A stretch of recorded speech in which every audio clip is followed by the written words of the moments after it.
Good evening and welcome, St. Albert sports fans, to another night of Falcon football here on the Hill. Charlie and Army, Matt Matson, and our owner, and I think our cameraman tonight, man. Right, I believe Spencer so. Sanchez. I'm still working on a nickname for Spencer. My working nickname is Double S right now. Double S. I'm not sure how it's going to go. All right, we can deal with it. Well, speaking of Matts, today is the patron saint, St. Matthew. Oh, so, excellent. Matt, great to have you once again. Matthew the tax collector. Before he decided to follow. Yep. Good stuff. So the Falcons come in tonight 1-3 on the year.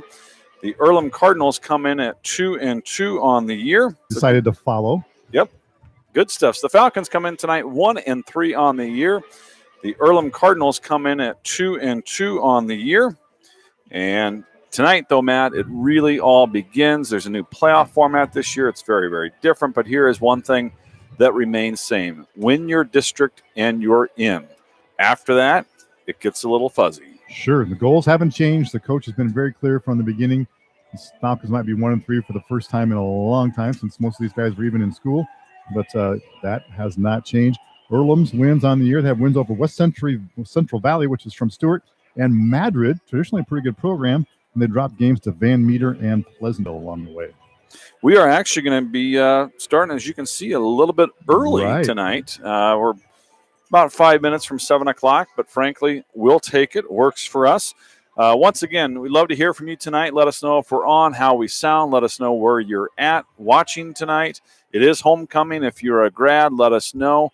If you're a parent, supporter, how you are involved or why you are watching, let us know that. Let us know your location. We might take some song requests later on as well. This is a spinning kick, which you hardly ever see, caught about the 5-yard line. This is Lance Wright going to take it all the way out to the 36-yard line, where the Falcons will start on their first possession of the ballgame. A couple of guys still out tonight, Matt. You're not going to see Reed Miller tonight. You're not going to see Isaiah Moore, but it looks like we do have homecoming royalty Jack Geyer back in action. Good to see Jack back in here. We're going to see tonight. We've seen him other nights, but he's in college tonight. Father Ross Parker on the sideline, so always a great sight. Well, we know that offensive line is kind of a patchwork group with 3 starters lost. Father was down working with Coach Ryan and the linemen before the ballgame. We'll see how it pays off tonight. There is Blake Rollis, not Blake. Sammy Rollis out there. He is back in action. That's Connor Cherney, the halfback with Lance Wright. You're not going to see Aiden Ansdell tonight. He is not in uniform. Give to Cherney up the middle. Not much doing. Might have actually lost a yard. Going to bring up 2nd and 11. Yeah, I think he went back just a little bit. Got back there. Here's what we're going to see defensively. Look for Willem Swala. And Swala, we'll talk about him a lot. Caleb Swala. Peterson, Sesker, Carter be making a lot of tackles for the Earlham Cardinals tonight. Falcons now have 2 halfbacks in the backfield. Twin receivers down below. And Lance Wright is going to give it over off left-hand side. Not much doing there either. Falcons no gain on the play. Going to bring up 3rd and 11. 11 minutes to go here in a scoreless first. Yeah, not much running room that time for Gronstall. Drew Gronstall with the carry that time. Older brother Luke Bennett. I misidentified my Gronstall. Older brother Luke right below us here in attendance. He was in Iowa City last weekend. He was texting us updates, so we appreciate that. Who's going to correct us now since Luke's not here? I was going to say, well, Falcon Nation will keep us on our toes. Here's a beautiful ball thrown over the middle. Cy Patterson with the catch. That's a touchdown. 3rd and 11. And the Falcons go 65 yards in on the score. That ball nearly intercepted, but caught, and a beautiful touchdown grab. Just the start the Falcons wanted on homecoming. St. Albert leads 6-0. Charlie, I hate to jump the gun, but I'm going to go ahead and do the drive summary. 3 plays and 64 yards.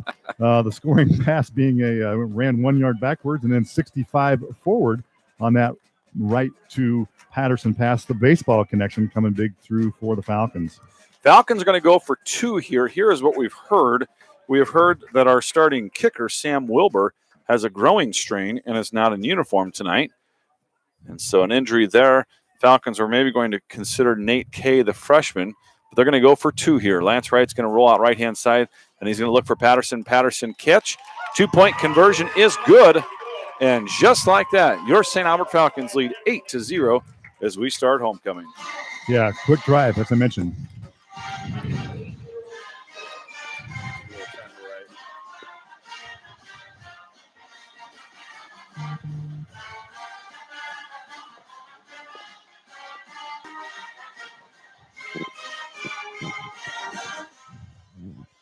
And here is the Matt Statter. Well, yes. Again, that drive, 3 plays. Falcons got on the 36.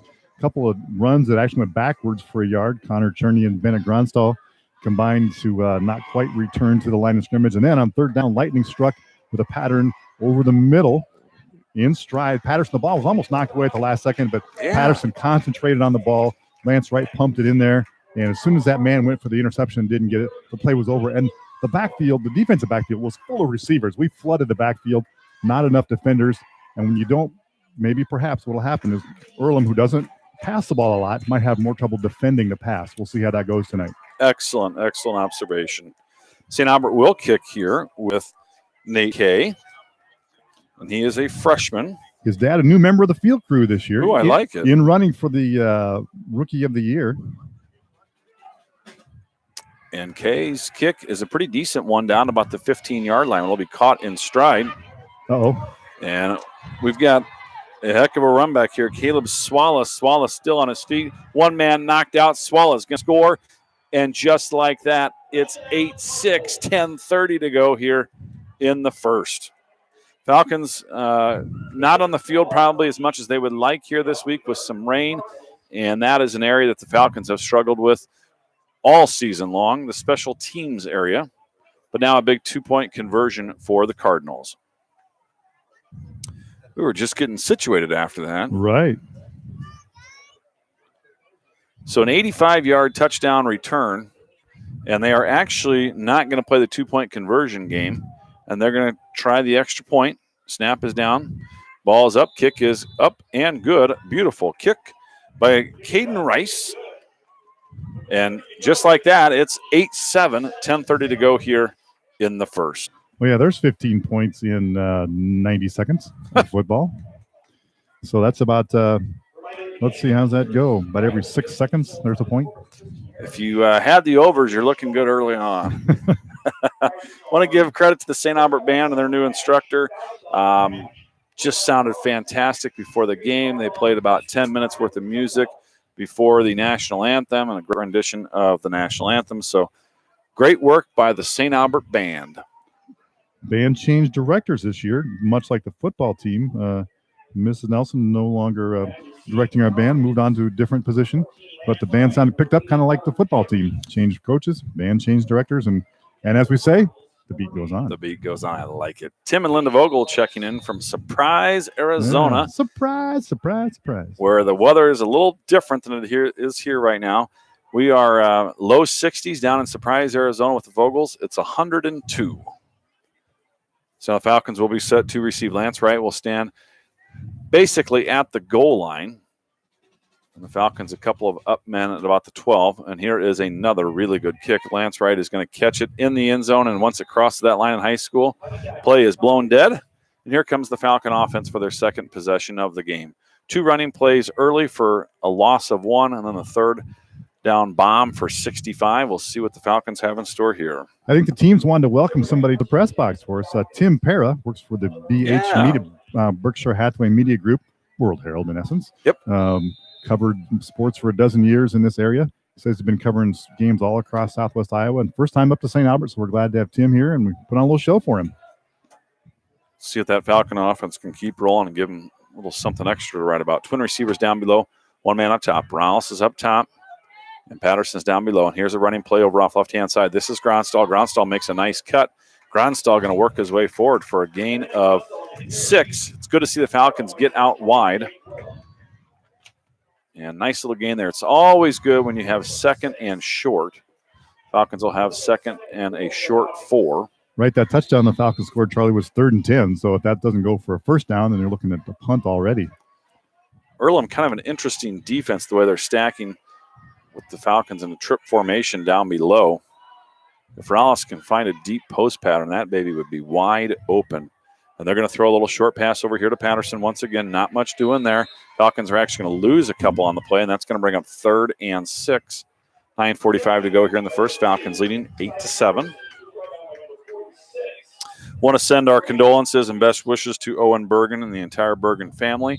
Owen taking the night off from the PA to spend a little extra quality time with family. His mother, Nancy, had her funeral yesterday, and a Really nice service. Her brother sang with his family, and they were extraordinary. So our best wishes and condolences to the entire Bergen family. I'm sorry I missed that. I was able to make the visitation the other night and see all the Bergens. Chris in town from Ohio, and then Sister Beanie as well. Wright's going to drop the ball, picks it up, makes the pass. It's going to go incomplete, and the Falcons will be forced to punt. That was Jeff Miller in the intended receiver. Yeah, just a case of the ball being a little slippery. I mean, not necessarily, just the handle a little hard to get. Lance couldn't quite hang on to it, and then the pass to Miller, just everything was off after that initial disruption. Wright will stand at his own 13-yard line. Back deep to receive for the Cardinals as Caleb Swalla. He just had the touchdown return. And his rush for 850 yards and 9 touchdowns and averages 9 yards a carry. Wright's kick is a low liner spinner that's actually going to bounce off of Swalla. Swalla's going to spin, work his way forward. Great coverage by Patterson. And the Falcon special teams look pretty good there. The Cardinals will take over on their own 36-yard line. And, Matt, what looks like a very, very good-looking field right now. Yeah, Feels in good shape. The field crew did nice work. I missed most of the other night. I was at the visitation for Mrs. Bergen, and they did a nice job. They mixed the paint a little more richly this time, so the numbers are going to pop a little more for you. And we can talk about our sign later on. Maybe Chris will get a picture of that. Yeah. Photog Chris Williams. And here you're going to see the double handoffs and the cross buck and a lot of stuff. If you remember the old Griswold days, the offense is going to look very similar to Griswold. They're going to stack it really tight. They're going to have 3 halfbacks back there, and they're going to try and just mix you up. But it's going to be run, and a lot more run. Big boys up front for Earlham. Right, the quarterback, Charlie, has only thrown about 8 passes a game coming into tonight. Alex Caskey, that is. And here is the give over off left-hand side. Gain of a couple on the play. Going to bring up 3rd and about 7.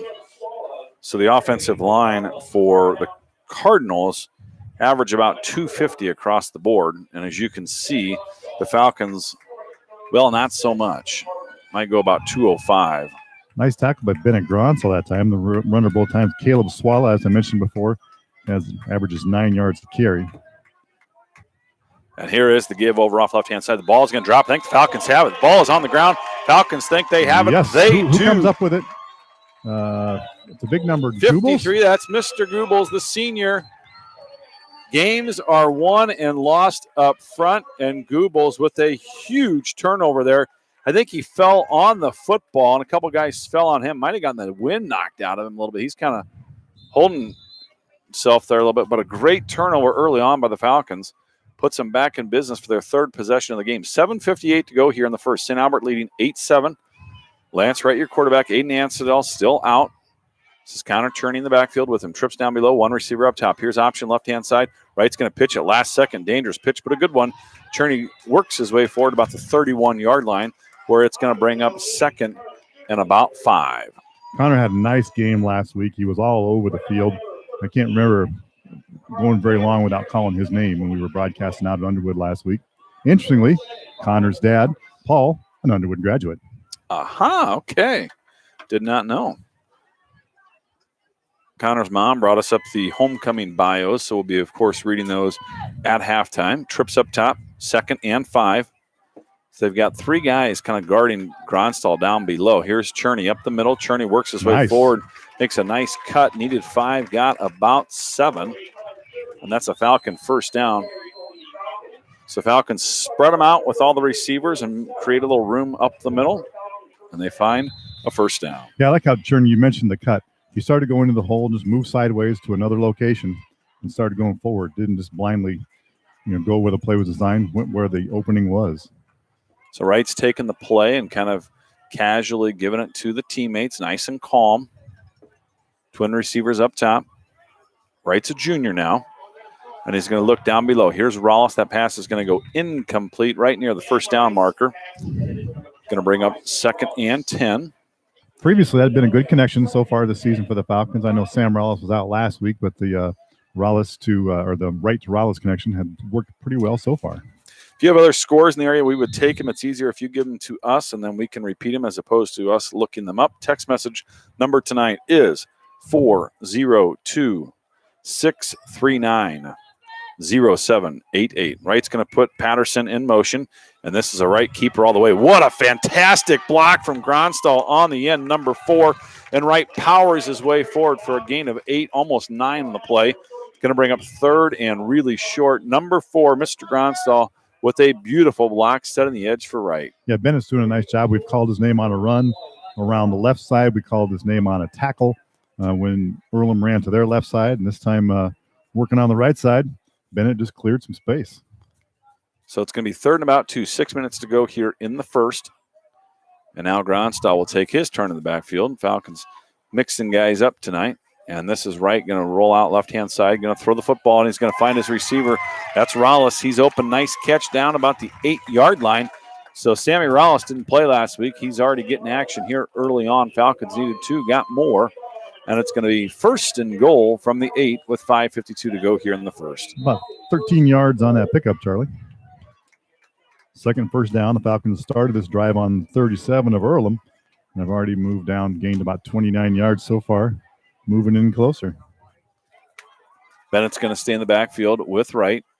See how our coaching staff mixing plays up here at just the last second. What I will say is it's very difficult for a lineman to hold that long. Dance, yeah. Wright's going to run right-hand side. Beautiful block by Cherney. Wright's going to go in and score. Falcons lead 14-7, 5:22 to go here in the first. Great blocking by not only the offensive line, but the receivers as well. And the Falcon offense looking much better tonight.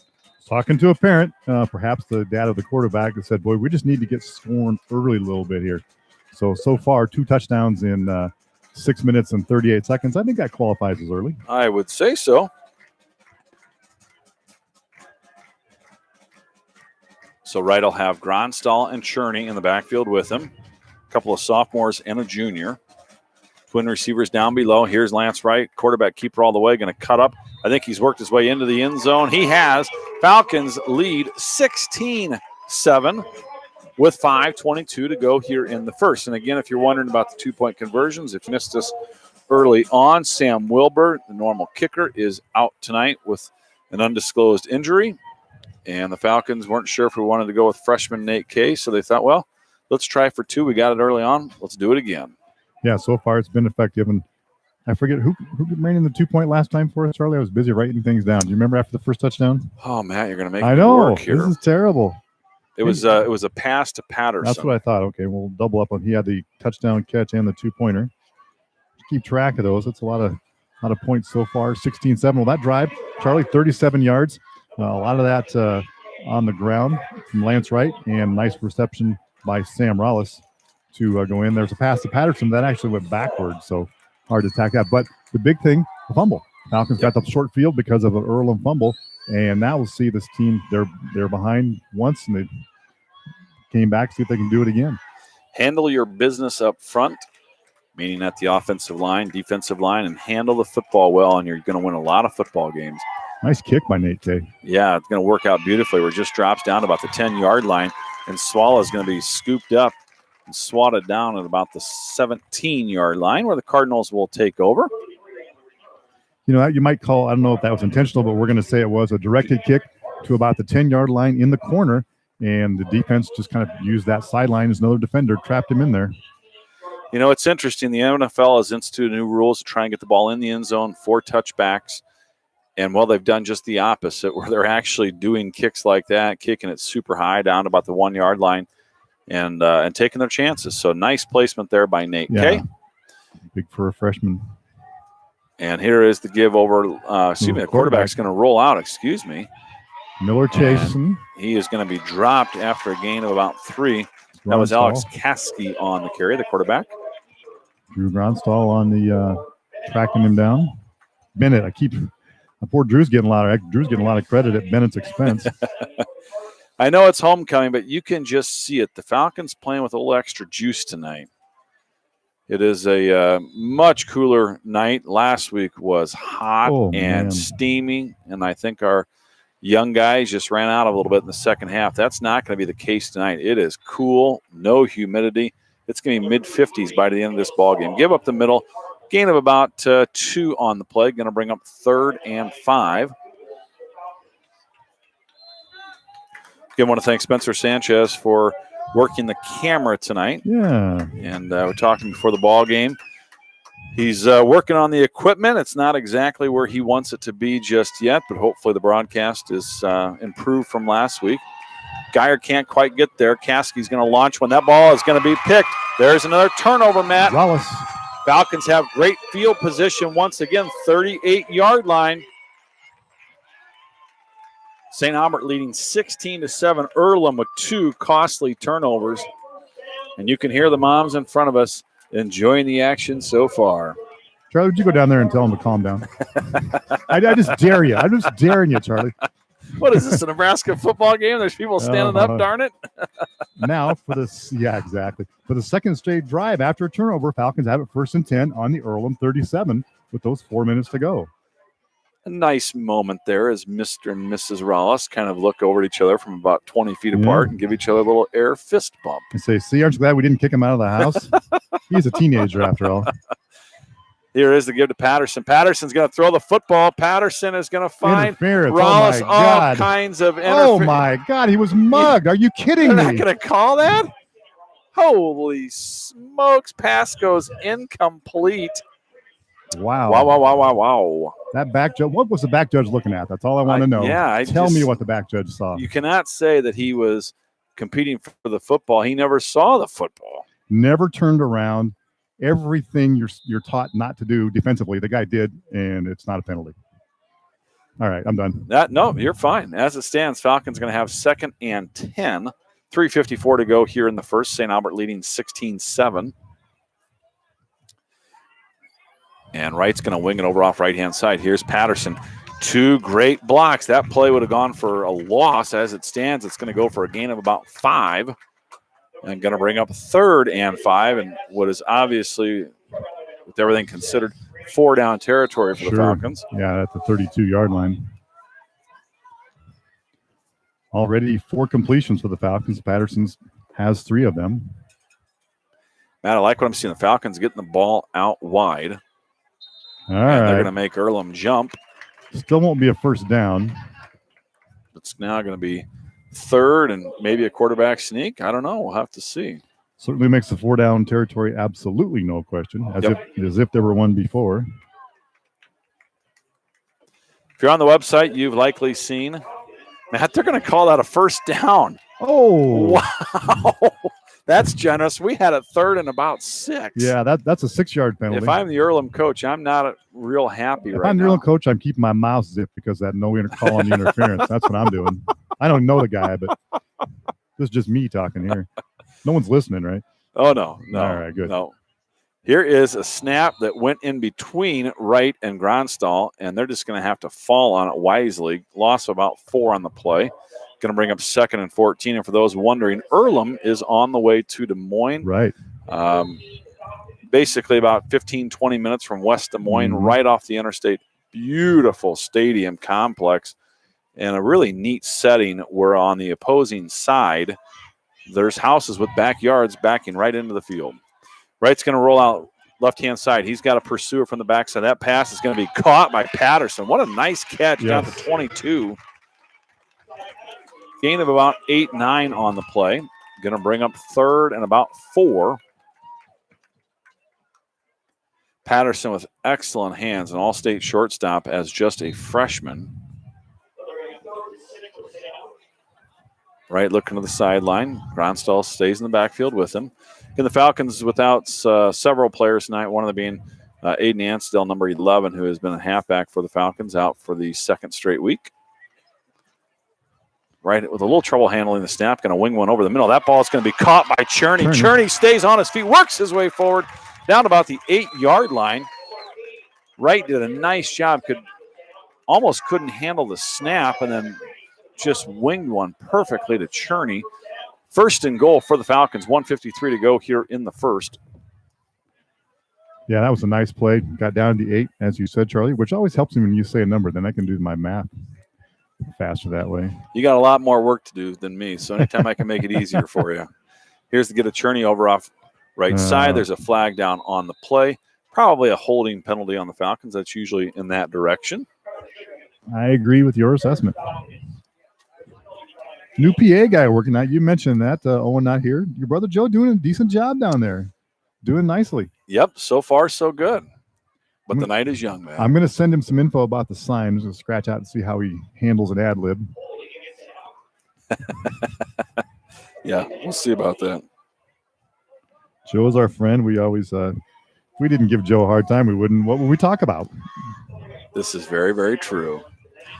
I want to thank you all for the text tonight. We'll get to them. Again, the text message number 402-639-0788. Would love to hear from you, where you're watching from, and your connection to St. Albert.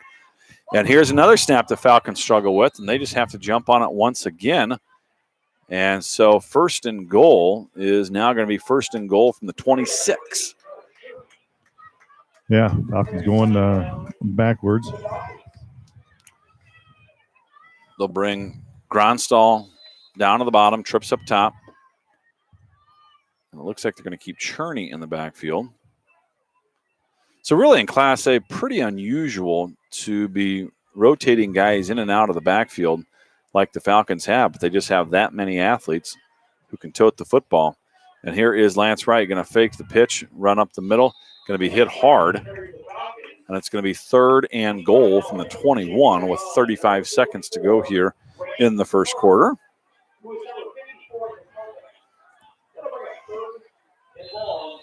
Yes, Falcons, it is goal to go, but a long ways out. I think you got to just try and get about half of it back here if you can, knowing that you're likely going for it on fourth down. Or, well, I won't even go there. 14 seconds left in the quarter. Wright's going to get it off, work his way forward, going to be pursued from behind.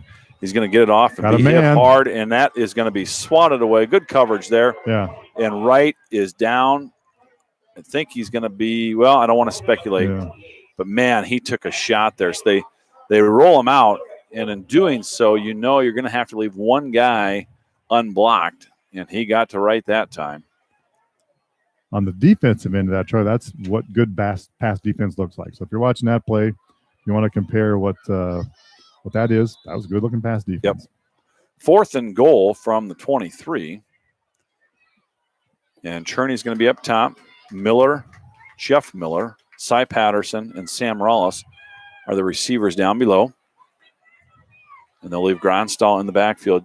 You wonder if that, maybe he's just better at pass protection, and that's why he's back here on certain plays as well. And here is the give, and now they're just going to turn and wing it in the end zone. And that ball is nearly caught. Going to go incomplete. The Falcons turn it over on downs, and it's Earlham football from their own 23-yard line. Into the quarter, St. Albert leads the Earlham Cardinals 16-7. Matt will be with us here in just a moment, and we will get to some halftime texts. Kalina, the girlfriend of J.D. Colgett, watching again from Reno, Nevada tonight. All right. I do have some first quarter, just a summary here, Charlie, while we're talking about it. Falcons got on the board right away with a 65-yard pass from Wright to Patterson. And then on the very ensuing play, by that I mean the kickoff, Caleb Swallow returns 185 yards to make it 8-7 because the Falcons had gone for two successfully. And then after a fumble that Adam Goebbels recovered, Falcons scoring an 8-yard run by Lance Wright to go up 16-7. That's how the quarter ended. Falcons turn it over on down. So when the second quarter starts, Earlham's going to have the ball first and 10 on their own 27-yard line. Not sure how we lost a yard there. It was the 26. It's a long ways to walk, Maybe the scoreboard was incorrect. So Earlham will be. No, they've got down to the 22. I think we actually gained a yard, man. I think it was the 23, wasn't it? 23, or was it on the 26? That was on the 20. Oh, well. I was on the 26. The scoreboard says the 26. That's right. Last week at Underwood, they marked a penalty the wrong direction. Yeah, that's right. This is more in the neighborhood than that, so I think we're okay. AHSTW leads Riverside 14-0. That is a district ball game that we're interested in. And here is the toss sweep right-hand side. Falcons leave a big hole open, but eventually brought down by Jeff Miller, and that was Caleb Swallow once again. So he's kind of Mr. Do Everything early on for Earlham. It's Swallow's fourth carry for 19 yards and a first down. First down. Jared Gast on the homecoming court, 54, had a whale of a ball game last week. Here is the give up the middle, and the Falcons cannot get to him initially, but Cherney lays a good lick on him. Gain of a couple on the play, going to bring up 2nd and 8. We'll try and get to the big boys up front. Jack Geyers, number 12. 54 is Jared Gast. Jared wants out of the ball game, needs a little breather, and the coaching staff said, nope, stay right where you're at. Excuse me, Gast is 64. 53 is Adam Goebbels, and 19 is Jeff Miller. They've got their hands full tonight.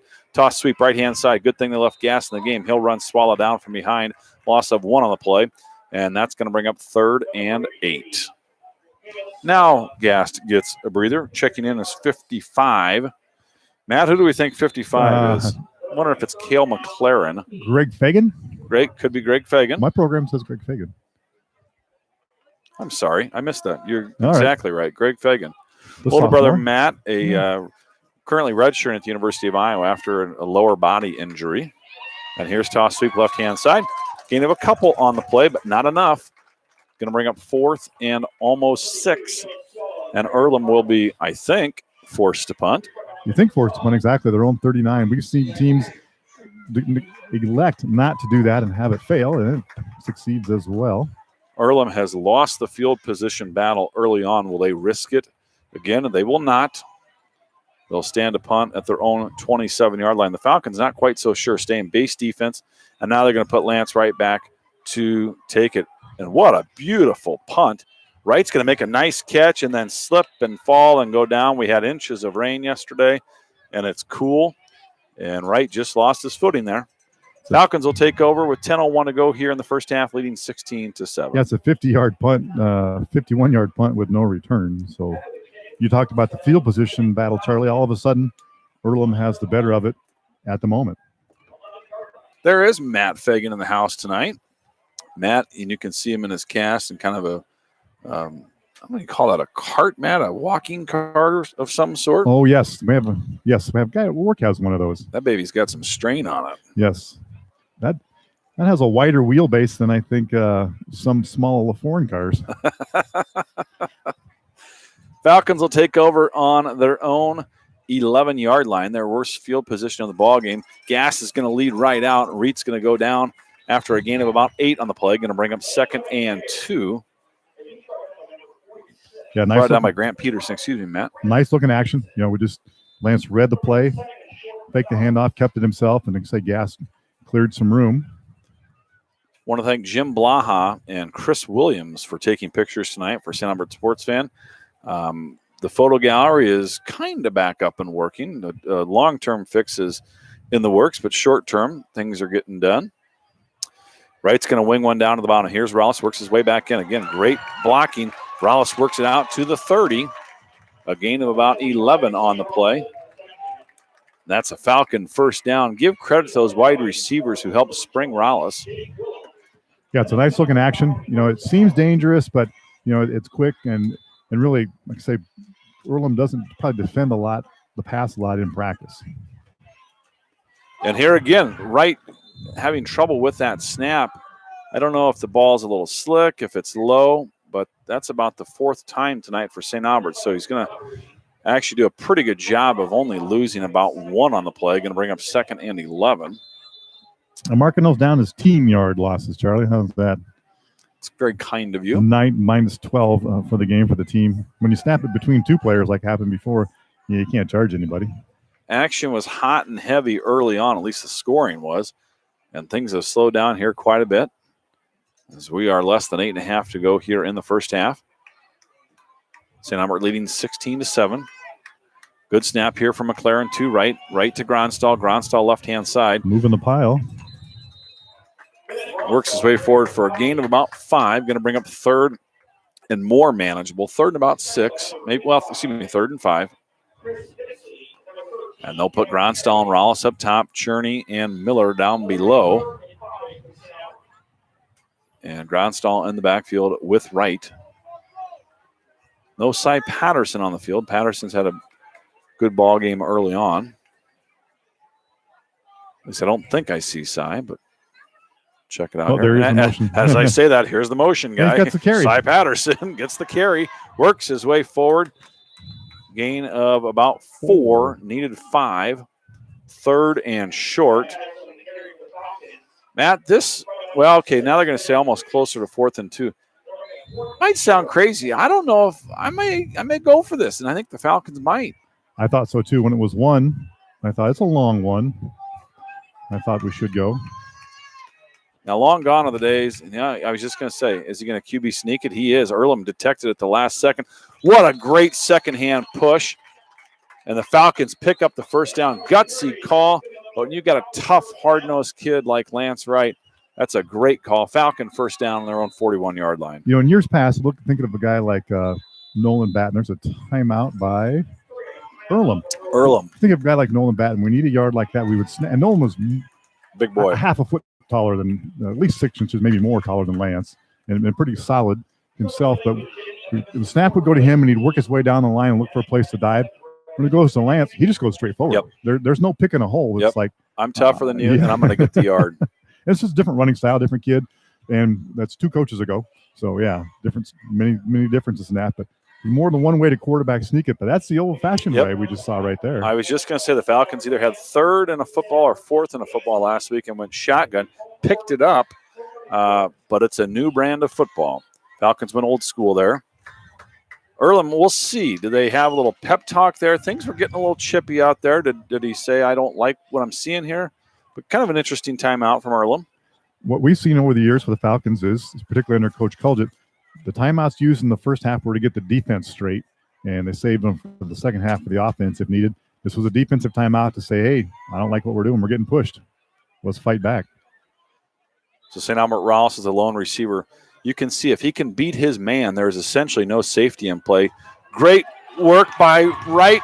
Good downfield block by Rollis, and Wright's going to work his way forward down to about the 37-yard line, and he's going to do a little bit of jawing there. Earlham didn't like it. They let the official know about it, and the official let Lance know about it. Let's keep an eye on that. But as it stands, it'll be a Falcon first down at their Earlham 38-yard line. Yeah, 22-yard pickup that time for Lance. Trips up top, Groundstall down below, Rollis down below with him. So you go Connor, Cherney, Patterson, you have 3 sophomores up top, a sophomore in the backfield with Wright. And here is Wright on the carry, and look at that, just good, hard, tough run, and gain of about 5, maybe 6 on the play. I'll tell you, Caleb Swallow, 33, is now doing some talking. He's getting in Lance Wright's face. The official need to talk to him, too. And And Swallow made a mistake there, Charlie. He tackled the ball and not the runner, and gave Lance 5 more yards. So he can tackle that ball all he wants. 2nd and a short 4 after the nice run by Wright. Beautiful night for football. As we said, it's low 60s, going to be upper 50s here before we know. Probably a little cool for the ladies that have to wear the homecoming dresses, but otherwise, this is good football weather. Twins up top, Twins down below. And here again, trouble with the snap, and the Falcons are going to lose 4 on the play. And that's going to bring up 3rd and 9, 5:50 to go here. Last thing the Falcons want to do is give the football back to Earlham right before the half. Absolutely. Need to keep this drive going. We've overcome some bad snap handling earlier. Have to continue to do that. You see my daughter, Catherine, around. She's a first grader running somewhat unsupervised out there tonight. So let me know. Yeah. We'll put a tracker. I hope my wife's not watching. No. Shotgun. Falcons are going to run screen here. Blocked beautifully. Nice cut by Gronstall. And loses the football. The Falcons recover it. I think Cherney got it. Cherney recovered it. Even kind of a late pile on there. Beautifully designed play. Once again, great downfield blocking. And there's got to be something with the football tonight. It is loose on all sides, but as it stands, with a great recovery by Cherney, it'll be a Falcon first down at the 20-yard line. 5:08 to go here in the first half. Number 20, Dan McGrath, has checked in for the Falcons, a freshman. Yeah, played a little bit last week out at Underwood. So that might just be giving a guy a breather. And that's going to be Gronstall. Gronstall getting worked on the sideline after that. So that's not a punishment thing. He's getting worked on the sideline. And Wright's going to work his way forward. Beautiful form tackle by Earlham. Gain of about 1 on the play. Going to bring up 2nd and 9. 4:30 to go here in the first half. Yeah, Connor Cherney was Connor on the spot, if you will, after the ball got loose from Gronstal. First one to the ball, first one to the ground. That was huge. A turnover there would be trouble. Howie, we got your message loud and clear. Howie enjoying beverages tonight and wants to raise his glass and wants you to raise your glass for the Falcons tonight. So thanks to Howie for checking in. Long-time loyal listener. Yes, Nostrovia.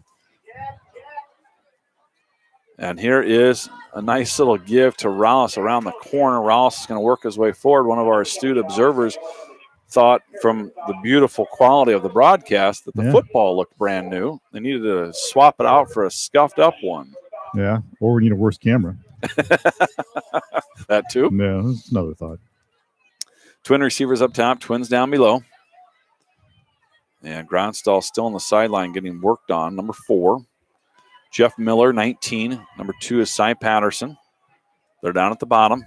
Connor Cherney, the sophomore, in the backfield. Wright drops the snap. Now he's going to wing one over the top. And that ball is going to be caught, I think. Yep, they're going to give him the catch down about the 3-yard line. That's Rallis with a 16-yard grab. Great job by Lance Wright, who dropped the snap but gets it off. That's a tough pattern over the middle. So now the Falcons, I hope and I think, will take their time here. 3:19 to go in the first half. 1st and goal from about the 3. There's the great camera work showing Nick Finken and Jake Gentili working on Bennett Gronstal. Matt, why is Jake doing more of the talking than the athletic trainer?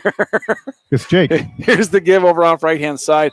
I think he's going to be about a football short is Lance. Which is fine. We're not in a hurry. I agree. And I wish you wouldn't reach the ball out forward, but I agree. I know the boy wants to score. Brett Klussman checking in for the Falcons, number 22. He's a sophomore from Honey Creek. Klussman, Mr. Klussman, C&M Remodeling, one of our sponsors. Well, built me a nice stack. Oh, did he really? Oh, man. That's great to hear. He was at my house working on some stuff yesterday. My wife's lining up more work for him as I speak, thinking of things she wants C&M Remodeling to do. C&M is a sponsor for the Alumni and Friends Golf Tournament Sunday. Excellent. So thank Mike for that. And here is Wright's give to Patterson. Left-hand side makes a beautiful cutoff left side. In for the score. Falcons lead 22-7. 2:18 to go here in the first half. Rallis is going to check in now for the Falcons as they will continue the trend of going for 2. They have the scoreboard wrong right now. Yeah, it is 22.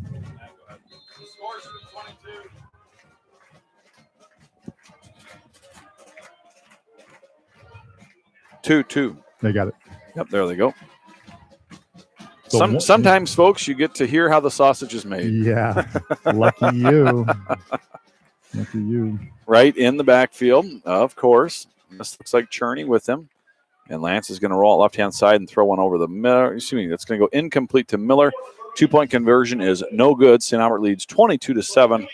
2:18 to go here in the second quarter. And we'll try and reel a couple of scores off for you. Sure. Matt Statter's doing a few stats. While you're doing that. I do have. That was a 90-yard drive for the Falcons, Charlie. They started at their own 10-yard line after that beautiful punt by Devin Crease that went 51 yards with no return. Falcons marched down the field pretty methodically. Some nice completions to Sam Rallis, and we overcame some fumbles and lost balls. But Rallis had some nice catches moving down the field. So 90 yards, and took about 4 minutes off the clock. We've had a text message and a request to put it out there on the broadcast to say a prayer for Chuck Hughes. Okay. His wife has passed away in just the last hour. Okay. And so a request to say a prayer for Chuck Hughes and family. Falcons going to kick off here. This is Nate Kay, the freshman, back up with Wilbur Hurt. And here again, another nice kick down about the 12-yard line. Ball will be brought out to about the 27-ish yard line. Devin Crease on the return. Kemper leads Atlantic 14-0. Atlantic now playing 2A football. I was going to say that's their 2A. Wow. Sydney leads Bedford 16-0. That's 8 man. Southwest Valley leads Nottoway Valley 8-0 in the second. That's a bit of a surprise. Southwest Valley, pretty good football team. A team that many have guessed will be, along with the AHSTW, leading. And here is the give over off left-hand side and going to work his way forward for a gain of about 9 on the play. Going to bring up 2nd and 1. 2 minutes to go here in the half. Here's a bit of an upset. Big ball game tonight. ADM leads Harlan 3-0 early. And Lewis Central leads Creston 21-0. You can catch Sean Kenny, St. Albert grad 1992. He'll have the Syracuse-UConn game tomorrow. Give to Swallow right-hand side. Swallow, can Cherney catch him? Cherney with a great open field tackle about the 33-yard line. Good hustle by the sophomore, but a big gain for Cherney. It'll be 1st and 10 for Earlham on the Falcon 32-yard line with 1:36 to go here in the half. 31 yards on that run. Just Swallow 51 before the game. No need to pass when you can run like that. Yeah, 51 on 7 carries. So 7 yards carry. Earlham's going to stay consistent in the formation here. Swallow right-hand side. Swallow working his way forward. And he'll finally be wrapped up after a gain of 6, maybe 7 on the play. And there is a late flag on the Falcons. That's going to be 15 for unsportsmanlike. We told you earlier things were getting chippy. And that might cost the Falcons here and give Earlham a first down deep in Falcon territory. The Earlham coaching staff very animated up here about that penalty. I don't think we can say that, Charlie. We can say vocal. Yes. Because we can't see them, so we can't say animated. Good. Thank you. We can say vocal. No, I'm just kidding. It is unsportsmanlike. Yep. I did not see the play. You called it right away. It must well be true. Yep. You could see it. And this is one that the officials are going to write down the number, and, one more of those. Yep. That person you're not going to play next week. Be disqualified for this game and next. Correct. But my hope is that the captains from each squad have been told, clean it up, boys. Each side, clean it up. The 1st and 10 actually down to the 12-yard line. 1:15 to go here in the first half. Alex Caskey. 2 timeouts left. Comes under center. They're going to put Swallow in motion. They're going to actually run it up the middle, and that's going to go in for a score. That's Peterson. Peterson's had himself a really good ball game tonight on both sides of the ball. Grant Peterson. Peterson's a 5'7", 170-pound sophomore. 22-13, 1:07 to go here in the first half. Charlie and Army, Matt Matson, and Spencer Sanchez on the camera tonight. Glad you're joining us for homecoming. We'll have the band, we'll have the dance team, and we will have homecoming court at the half. I always look forward to that every year. And you know what I'm going to ask you, don't you, Charlie? Do you have a date for the homecoming dance? I ask you that every year. Funny story here in just a second. And the kick is up and good. Kid's got a nice leg. Yes. So yesterday I was talking with some guys, and they're over in Omaha, and, freshman kids and first go around with the stuff, and just how crazy it is how these kids are asking each other and the production that's made out of it. At least I think it's crazy. I said, well, back in the day I just said, Melissa, where do you want to go for dinner for homecoming? It was pretty You didn't even ask her the thing, you just asked her where dinner was. Jeff Watson in the house tonight, going to take over the camera duties from Spencer Sanchez. And then I'll free Spencer up to do a couple of things here. And again, if you have not had a chance to listen to any of the podcasts yet, start from the beginning with Coach Ryan and work your way forward. And Kevin White last night, the podcast was extraordinary. Yeah, it was terrific. I'll admit, that's the first podcast. I think it was one of your kids, Charlie. First podcast, I think, I've listened to beginning to end in my life, and man, was it worth it. So except that part about the volleyball part. Skip that and go right to the others. 1 minute, 11-second drive. Falcons scored with 2:18, and Earlham started their own 27, went 73 yards in a minute something. Falcons have the ball in the return. No, Patterson. Nice catch by Patterson at the 22. Kept his knee from going down. And Patterson's going to have a return of about 16 yards. And the Falcons, pretty decent field position, right near the 40. 1 minute to go here in the first half. St. Albert leading 22-14. Matt, are you a bit surprised that Earlham didn't go for 2 there? Make it a one, I mean, it's still one score, but you got to get the 2-point conversion. I'm a bit surprised, frankly, myself. It must be something they just don't practice. If we get a moment at halftime, I'll tell you how I asked my, like you, the person I went to a homecoming dance with, someone that's been married for decades now. One receiver up top, trips down below. Gronstal back in the ball game. Coach Chantilly's work on the sideline must have worked. Pass over the middle. Ball is going to be batted down. Dangerously thrown pass in the area of 3 Earlham defenders. Goes incomplete. Going to bring up 2nd and 10. 55 seconds to go. Yeah, nice defense that time. Earlham just batted the ball away. Precisely what you're taught to do. Let's see if things now, if the Falcons don't get a first down, if Earlham decides to use one of their 2 timeouts remaining. I think you got to think about it, especially considering you've had a return touchdown already. You know, right? A punt could be dangerous for the Falcons. We've had trouble with the ball security tonight. Wright's going to roll out of the pocket now. Good protection early on. Can't find anybody. That pass is going to go incomplete. That ball was not caught or anywhere close to it. Going to go incomplete. Coach Ryan nearly knocked out on the sideline as Trey Bond put a licking on Lance Wright right next to Coach Ryan. And who's laughing about it? Yeah. The priest. Father Ross. Father Ross. I said, we have to get out of the way. 3rd and 10 for the Falcons. 48 seconds to go here in the half. Thanks again for joining us. You can see all the activities on the website. They moved the dance back to school. I think for a while it was at a hotel, but it's back at school. And here is the fake. And now we're going to turn and throw one deep. Patterson. And Patterson is going to go incomplete.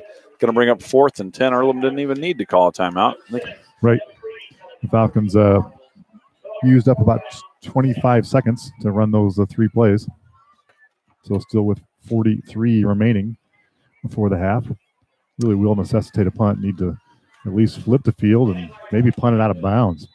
Punting is a very difficult thing to do. I was not particularly good at it. But I was thinking the same thing, Matt. If you could direction this thing out of bounds, I think it'd be a really smart thing to do. And he's going to get it close, but Swallow's going to have a chance. The 25-yard line works his way forward, and the Falcons bring him down violently, finally, at about the 28-yard line. I know a guy's working for extra yardage, but that is how guys get hurt.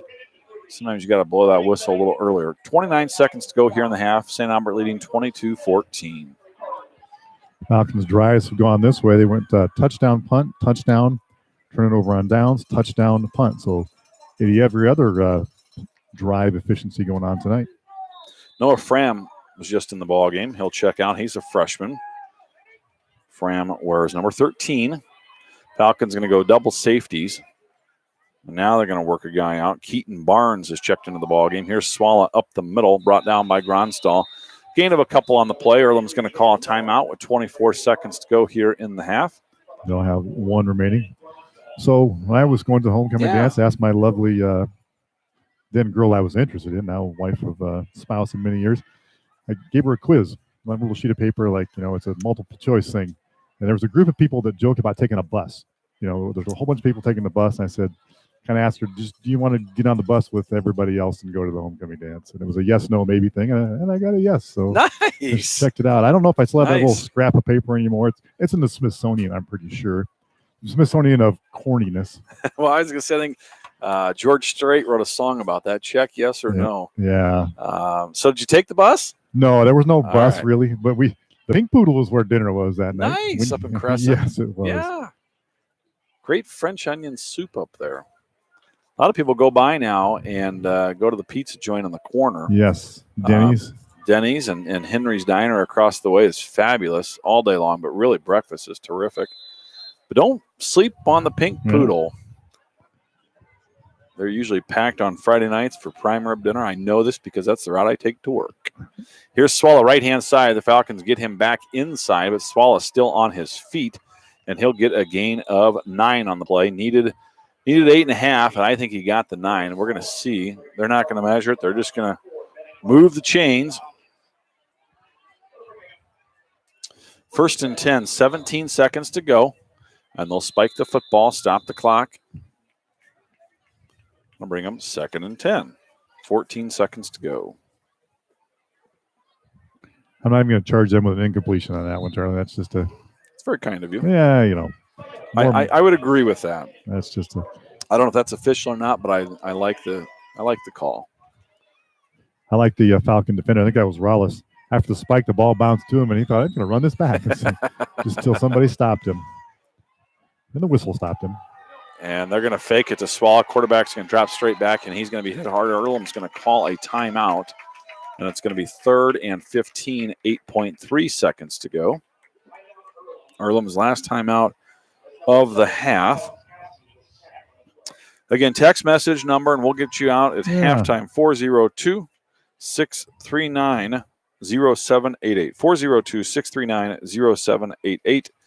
We're getting, could be an older text message, not sure, that the broadcast might be lagging a little bit. Let us know if it still is, and we'll go from there. Again, the technology has been upgraded, but it's not exactly where Spencer wants it to be, he says. I think we're waiting on new laptop. Okay. We've done the software. I think we're waiting for new hardware. Okay. So stay patient. Charlie, if you come to the production meeting, you would know this stuff. Yes. I like it. Speaking of production meeting, Sean Kenny was in a production meeting this afternoon out at Syracuse. They play UConn tomorrow, 3 o'clock on ESPN News. Our old friend Vince Rue joined him this week as well. We'll be right back with Sean here in a second. 3rd and about 15. Going to roll out and going to throw one deep over the middle, and that ball is going to be almost intercepted. Clock's going to stop at 2 seconds. Sam Rollis on the coverage. And we would like to so tune in tomorrow, Syracuse. Right. Spencer told me that he is possibly trying to get Sean Kenny on for a podcast interview. So that'd be interesting. Sean's oldest brother, there are 3 brothers, I believe. Todd was a classmate of mine. Oh, yeah. No Todd. So if I'm Earlham, Matt, 2 seconds to go, I think I might just run backwards and take a knee. As it stands, when you've got Swallow, why not give it to him? Swallow over off right-hand side, and Swallow is going to be brought down after a gain of about 9 on the play. Fun first half of football, lots of action, hard hitting, little chitter chatter, you name it. It's been a fun first half. St. Albert leads at the half, 22-14. We'll now have the St. Albert dance team making their way out there, and I'm going to stick the microphone out there in just a second. Do some math here. It's Jeff Watson running the camera now. Enjoy your St. Albert dance team.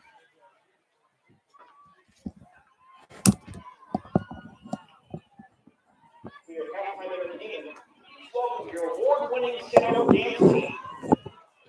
Good luck, ladies. Your music is on. The truth will set you free.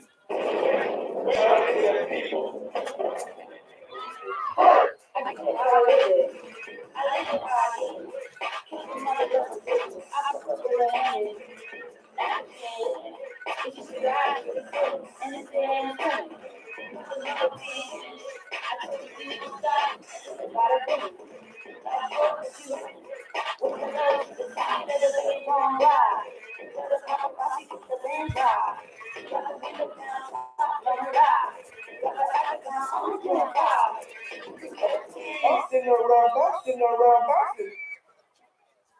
You can catch me.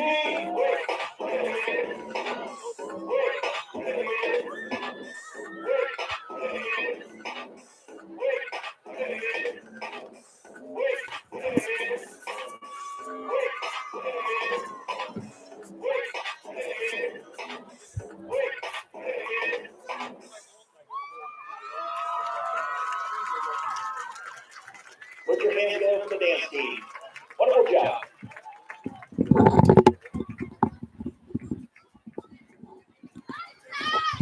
Great work by the St. Albert dance team. And now we'll have, looks like an expanded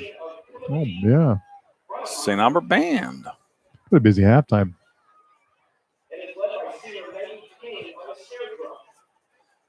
Maggie King on the snare drum, leading the group. And what's cool about that, she's also a cheerleader, as you can see from the uniform, so easy to spot. So we love that.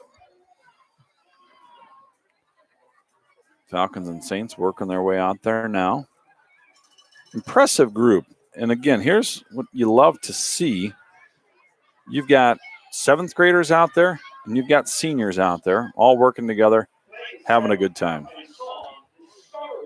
Here's the Star Wars theme halftime show from your St. Albert Band.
For award-winning band.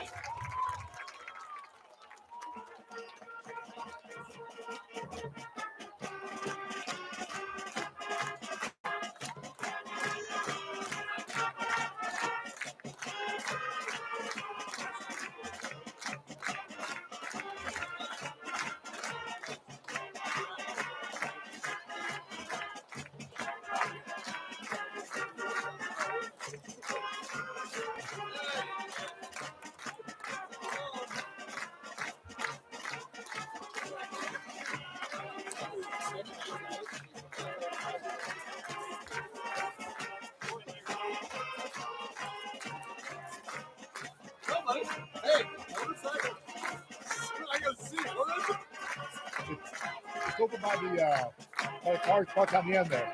You walk over there, check it out.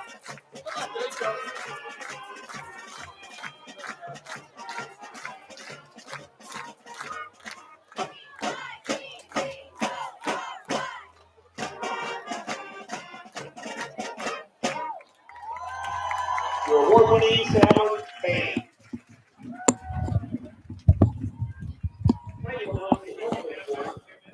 All right, it's one of our favorite times of the year. We have many, but this is big. This is homecoming. We get to talk about the court and culminating with the king and the queen, and we're thankful to Libby Cherney for bringing us that. And the nice part is that she put them in order. Ooh, so, beautiful. like, you know, we don't, the king and queen are at the end. Sometimes we have to kind of take them out of order. Make it up as we go. Let's see once they get started if they're using the same order. You want to do that, Charlie? You do the gentlemen, I'll do the young ladies. That sounds terrific. So we'll have our astute cameraman, Mr. Watson, zoom in on them. And here's Ethan Bernard on the left-hand side. All right, yeah. So there's Ethan on the far left. Ethan Bernard is the son of Bill and Tamara Bernard.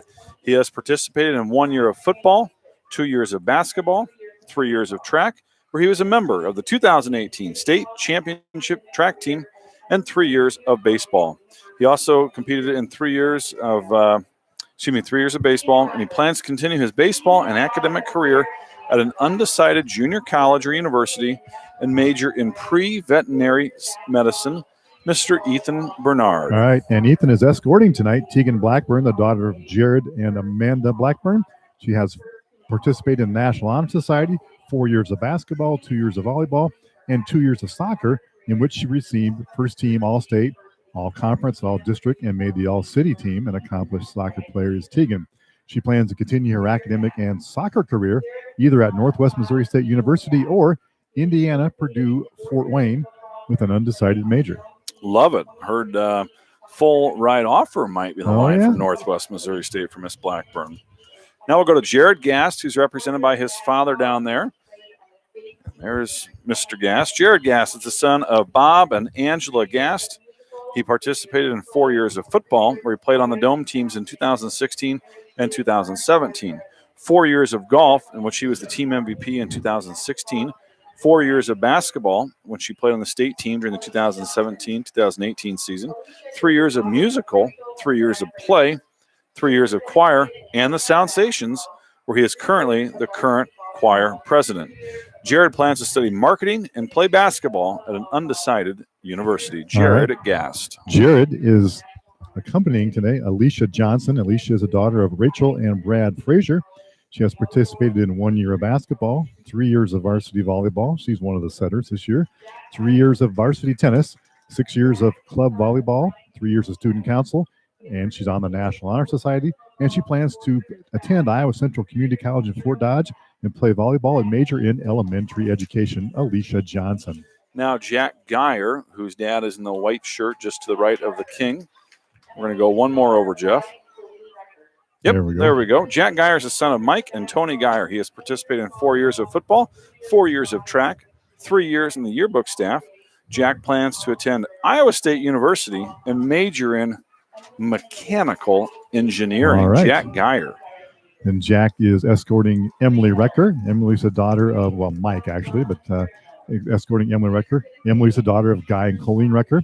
She has participated in basketball for 4 years, 4 years of volleyball, and 3 years of soccer, although the fourth year is on the way, no doubt, and where she made second team All-State, first team All-District, and second team All-Conference. And Emily plans to attend Iowa State University and has not yet decided on a major. Emily Recker. And now we'll go to Mr. Reed Miller. Reed is the son of John and Terry Miller. He has participated in 3 years of Sound Stations, 2 years of National Honor Society, and was a two-time starting lineman for state football. He has also participated in the 2018 state basketball tournament, was the Hawkeye 10 district champion, tennis champion, and the 4th seed at the state tennis tournament in singles. He has served on the Potawatomi Youth Council, was the 2018 recipient of the Monsignor Edward Kelly Circle of Excellence Award. Reed plans to attend either Palm Beach Atlantic University, where his brother is currently going to school, or Creighton University to pursue a degree in nursing. Mr. Reed Miller. All right. Gracie Springman is with John Miller tonight. Gracie is a daughter of Jim and Sherry Springman. She has participated in 4 years of track and was in the state track meet for 3 of those years, 2 years of cross country, and she was in state 1 of those years as an individual, 2 years of volleyball, 4 years of student council, and she is currently the co-president of student council, 2 years of National Honor Society, and she is the secretary of the National Honor Society. She's on the Gold Honor Roll and is the yearbook editor. Gracie plans to take her talents to Iowa State University and be a business major. That's Gracie Springman. Isaiah Moore is the son of David Anderson and Tisha Moore. He has participated in 4 years of football, 4 years of wrestling, in which he was the city champion in the 220-pound weight class. He is in National Honor Society, Science Bowl, 2 years of student council, and has made the Gold Honor Roll.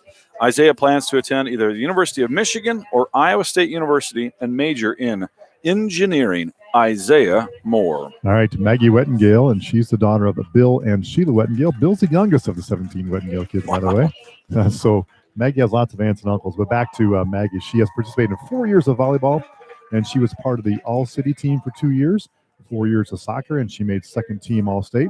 She has 2 years of experience on the National Honor Society, and she is the president right now of the National Honor Society. I was president of the National Honor Society once. Nice. I was never even considered. Decades ago, so I'm sure Maggie's a way better president than I ever was, and Maggie plans to attend the University of Iowa and major in accounting. Maggie Wettengale. And here is your homecoming king, Mr. Luke Blaha. Luke is the son of Jim and Terry Blaha. He has participated in 3 years of varsity cross country, 3 years of varsity soccer, 4 years of varsity track, and 4 years of being a super fan. Luke plans to attend Iowa State University and major in computer engineering. Your 2018 homecoming king, Luke Blaha. All right, and the king is accompanied by the queen of homecoming this year, and that is Bailey White. Bailey is the daughter of Kevin and Jill White. Bailey has participated in 4 years of volleyball, and she made first team All-City, 4 years of basketball, in which she made first team All-City, All-Conference, is the Saints single game scoring record holder. She has 4 years of track, 4 years of student council, and she's the co-president, I think along with Gracie Springman, 2 years of National Honor Society, and she is the vice president and has made the gold honor roll many times. Bailey plans to attend university somewhere and major in something she hasn't decided yet. Lots of options for a talented queen like Bailey White. Wonderful group on your homecoming court this year. Hope you learned a little something extra about them. Always a great tradition here on the hill. Matt, they don't have the cars. They don't have the convertibles anymore for various reasons. One of them, though, we've got a whale of a crowd tonight. We've got a big crowd. I'm not sure how they'd get through. So the fans have come out to support their Falcons and Saints. And so far at the half, Falcons looking pretty good, 22-14. If they wanted, I'd take them on my scooter and ride them up. Yeah, and down. let's talk about this. But the instructions are pretty clear. No side saddle riding. So I think that's the reason. Matt got a new ride this week, and he even has a legal license. Yes. I cleared it with the county attorney on the field crew the other night. I said, I'm now legal when I pulled up to, and I hadn't been for maybe less than 12 hours. So, yes, it's kind of calls the middle-aged crazy mobile, but it's not a Corvette. Way less expensive than a Corvette. How's that? Yep. I like it. A new white ride, a little two-wheeler for Matt. So if you see him out and about, give him a big thumbs up. I'll honk you on the little horn that sounds like somebody captured a Martian and is squeezing him, trying to figure out where the air goes in. I can give you some halftime stats. We'll move on from that. First, we'll talk about the Earlham Cardinals. They have 14 points on the board, as Charlie mentioned. As we figured, Caleb Swala, leading rusher in the game on the season. He has 800-some yards. Tonight, he has 11 carries for 81 yards, so averaging, about 7 yards a carry, just plus a little bit there. Caleb Swala has 81 yards rushing, and really that's the main stat. When you look at the rest of the statistics for Earlham, they've rushed the ball 16 times for 103 yards. They've had a fumble and a touchdown in that running amount, and 0 for 2 passing the ball, so 103 yards rushing, and that's what I have for the sum total of the offense for Earlham. I may have missed something there. Falcons have rushed the ball 20 times for 65 yards, including 2 touchdowns. And Lance Wright is 9 for 15 passing the ball. Though one of those passes was by Patterson, but we'll chalk up the passing game. 9 for 15 for 148 yards and 1 touchdown. So Falcons have 203 total yards of offense and have those 22 points on the board. The scoring got started this way. Lance Wright had a 65-yard pass to Cy Patterson to start off the game with 1 minute and 16 seconds gone. Falcons up 8-0. It was soon 8-7 on the ensuing kickoff because Swallow returned it for a touchdown. And then Falcons went ahead 16-7 when Lance Wright had an 8-yard run to short field after the fumble that Adam Googles fell on. Then the Falcons went right back to scoring again with 2 minutes left in the half. Patterson had an 8-yard run. The extra point attempt was no good, making it 22-7. But with 1:07 to go in the half, Grant Peterson reeled off a 12-yard run at the end of a nice 71-yard drive by Earlham, that only took 1 minute and 11 seconds to go that distance. So Earlham tied about or got it close, 22-14. The Falcons should get the kickoff to start the second half. No, wait. We're kicking off Earlham. We're going to kick. We're going to kick off Earlham. So Falcons will go on defense, leading by only a touchdown. A battle of wills here in the second half, Charlie. We'd like to welcome Connor Cherney's grandmother to the production team. She left us a voicemail to let us know that the audio was off, and so I've texted her back to see if the audio is back up and working. So if anybody else is out there tonight, and if you can hear us, please let us know, and we'll get confirmation that we are looking and sounding okay. So once again, 402-639-0788, 402-639-0788. Let us know if we're on or off and how things are going. Yeah, it's hard to give directions when you're not sure if anyone can hear. Yep. So we are hoping that maybe it's just a simple restart on the user end, but can't always tell. Yep. Every once in a while, it's actually not our fault. So let us know. And here's our first text message. Want to thank Coach Petrie, Jeremy Petrie, letting us know the sound is good. So thank you very, very much. I offered to switch vehicles. Gary Petrie's driving the cart. Picking people up, and always good. If you get here early, I recommend sometime. I know people are busy, have a lot of things going, but come to the field even before 6 o'clock. You can get a chance to visit with people. Your dad and John Erickson are grilling hamburgers. The concession stand workers We're always happy to see folks, to chat with you. Mr. Schreiber's getting there, setting out the programs. It's just, it's the good side of seeing how the sausage is made. It's way better than listening to us, but it's like, it's a calm and peaceful place. It's great, and the teams are starting to wander down and stretch. And, it's like being at the zoo before they open. Yeah, there you go. It's just kind of cool. You get a behind-the-scenes look. Just come early. Okay, there's my pitch. Yep, I like it. Everyone's got their routines before the game. I think some of the moms in front of us might have hit that tailgate earlier to the Linehan household. 12 minutes are on the clock. We are about ready for second half football. St. Albert leading 22-14. Tim Vogel says that we are sounding good, but, the looks part, well. Not looking, absolutely. Hey, there's President Conley checking in from Grapevine, Texas, saying that we look and sound good. So thank you to the Conleys. Uh-oh. And here is another return by Swallow. Swallow is going to be brought down about the 42-yard line. And Peterson was working on the kicker. And I will say, good sportsmanship there by Grant Peterson. He had our kicker, Nate Kay, locked up about the 42. Probably could have done a little pancake work there, but just kept him up and held the block. So kind of some stuff you don't always see, but we want to bring it to your attention. Yep, guys deserve credit when they play the game with heart.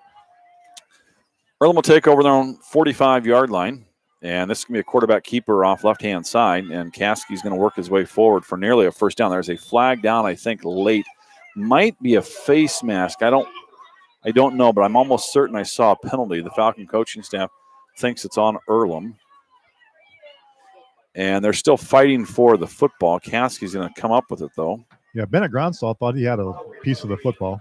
We have a Falcon down. Being straddled. Well, no, he's actually being straddled by the officials. Can't get up. Sorry, sir. Can I get up yet? I am on the homecoming court after all. Yeah. And when Gass is down, he takes up a lot of real estate. He's kind of tall and lanky. And so it looks like they're going to give him enough for the first down. The officials are going to have a little visit here. They're going to tack on 5 for an incidental face mask on the Falcons. And just like that, Earlham is in St. Albert territory on the 40-yard line. St. Albert leading 22-14. Yes, Matt Geyer checking in. And he says, we look and sound good, Matt. Class of 1987, and he's got 2 nephews playing on the team tonight, Jack Geyer and Sam Rowell. So thank you to Matt Geyer checking in from Ventura, California, longtime viewer of StAlbertSportsFan.com. Phil McMartin checking in, saying that the video and the audio is good, so thank you very much, Phil. 1st and 10 for Earlham, and this is going to be the give to Peterson right up the middle. Falcons have him wrapped up all over the place. Gain of about, we're going to give him 3 on the play. Going to bring up 2nd and 7. 11-19 to go here in the third. St. Albert leading 22-14. And here again, there's Peterson once again, giving a little swat on the back to the Falcon that brought him down. It's good sportsmanship there by the Cardinal. Matt, your brother Tim is standing right in front of us. Want me to hit him with something for you?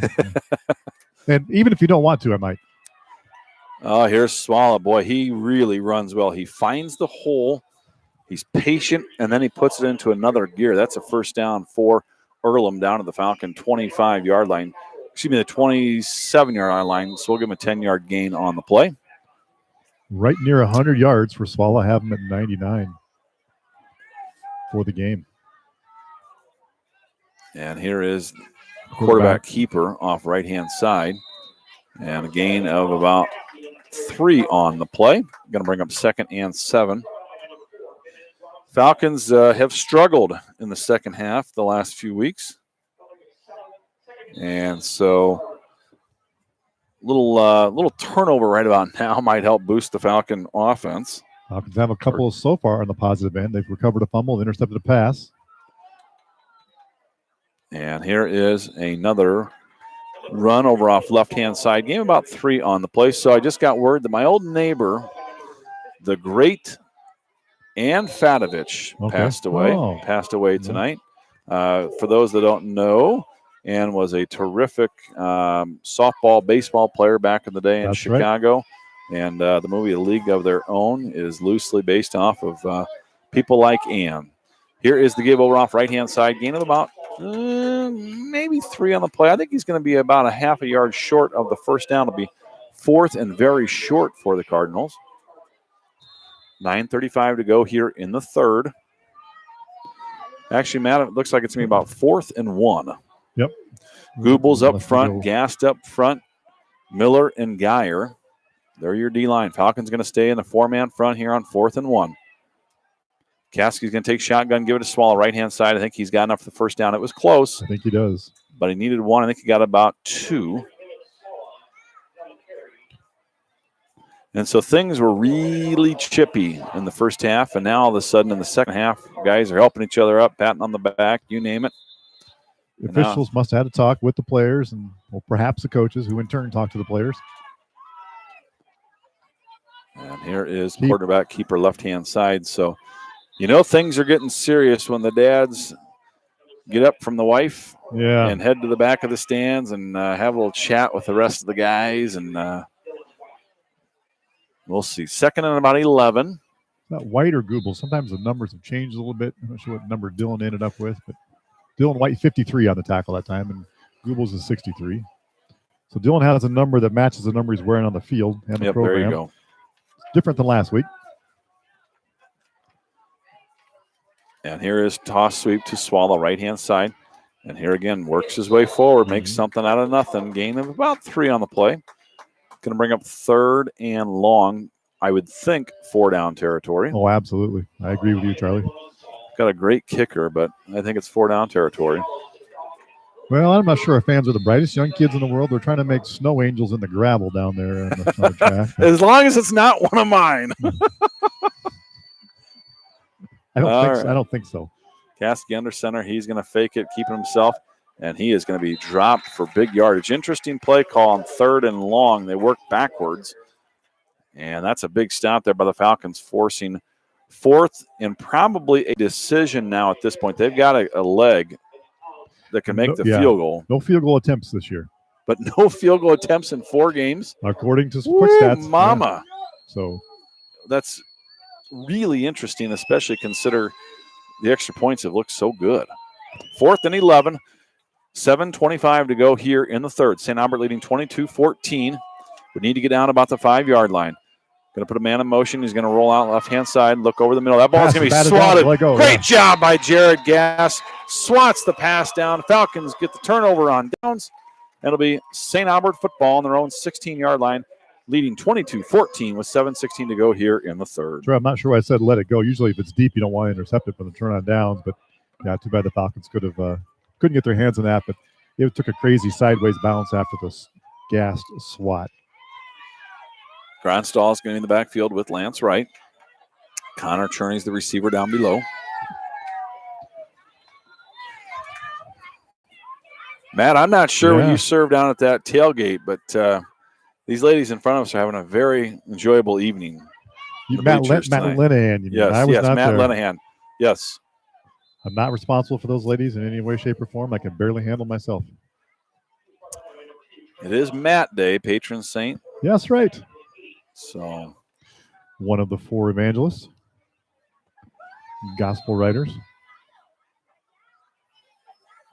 Looks like we're going to have trip receivers up top, 1 down below, 2nd about 8, 6:50 to go. I hate to tell your grandmother, Connor, but she's still struggling with the audio, and I think it's on that end. Here's Rollis going to spin his way forward for a gain of 8 on the play, maybe 9. Going to be close to a first down. Matt, for maybe the first time, we might actually have a chain gang check. Okay, yeah. We didn't have one last week, I don't think, and there was a couple times I thought we should have. Yeah, this is extraordinarily close, but it is just third. Now we're going to have a time for a measurement. My time. And is it for equipment? What's it for? Nope, bringing out you're right. Jeff, can we get a zoom on the chain gang guys? Yeah. I think that might be the great Fritz Krohn, who I think has not aged in about 40 years. Well, I'll say this Meshling was really slow on picking up the chain gang song. Look at the hustle. Yeah, look at them. Great effort.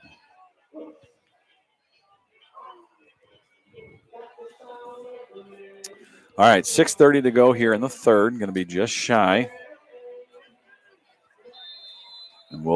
Wright stay shotgun, or will he come under center? We've seen both this year.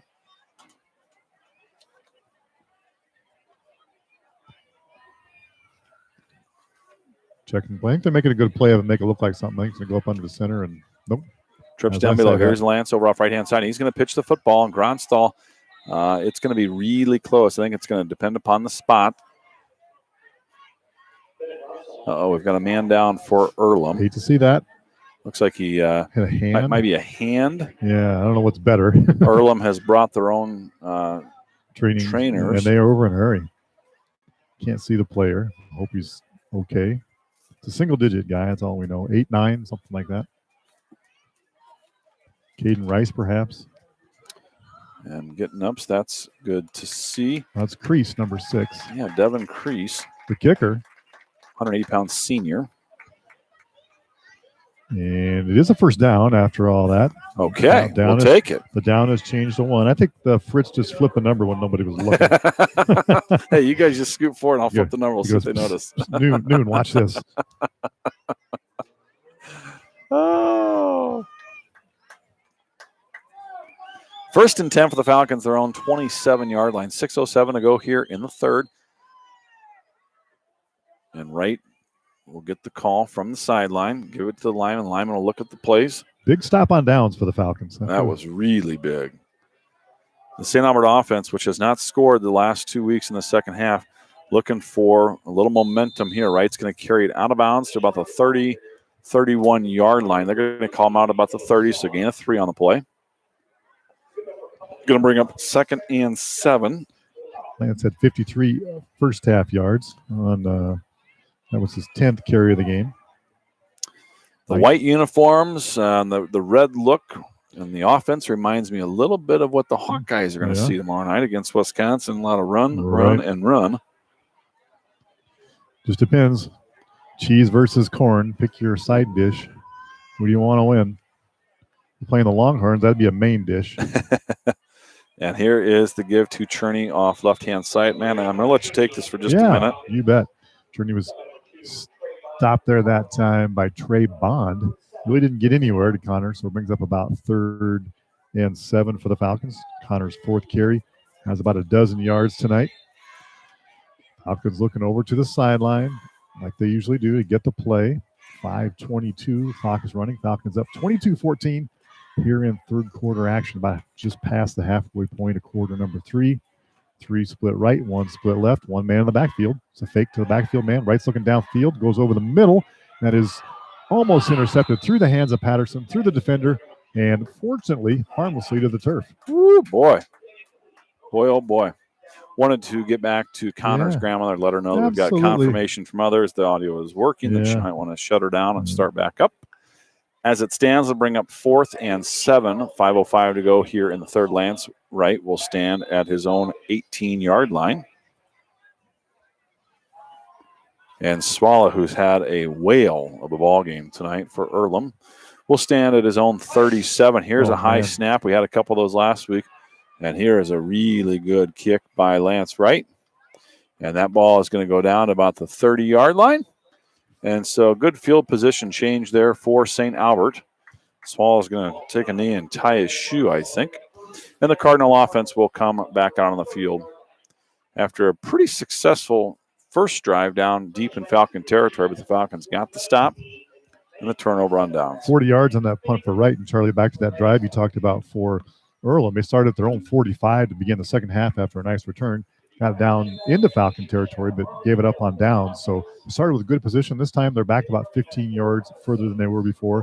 Let's see if the Falcon defense can stop them a little sooner.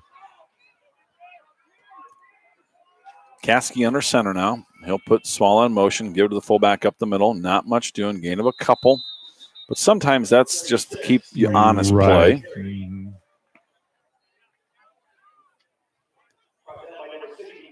And now Cameron Terry will check out for the Cardinals. Going to Earlham big up front.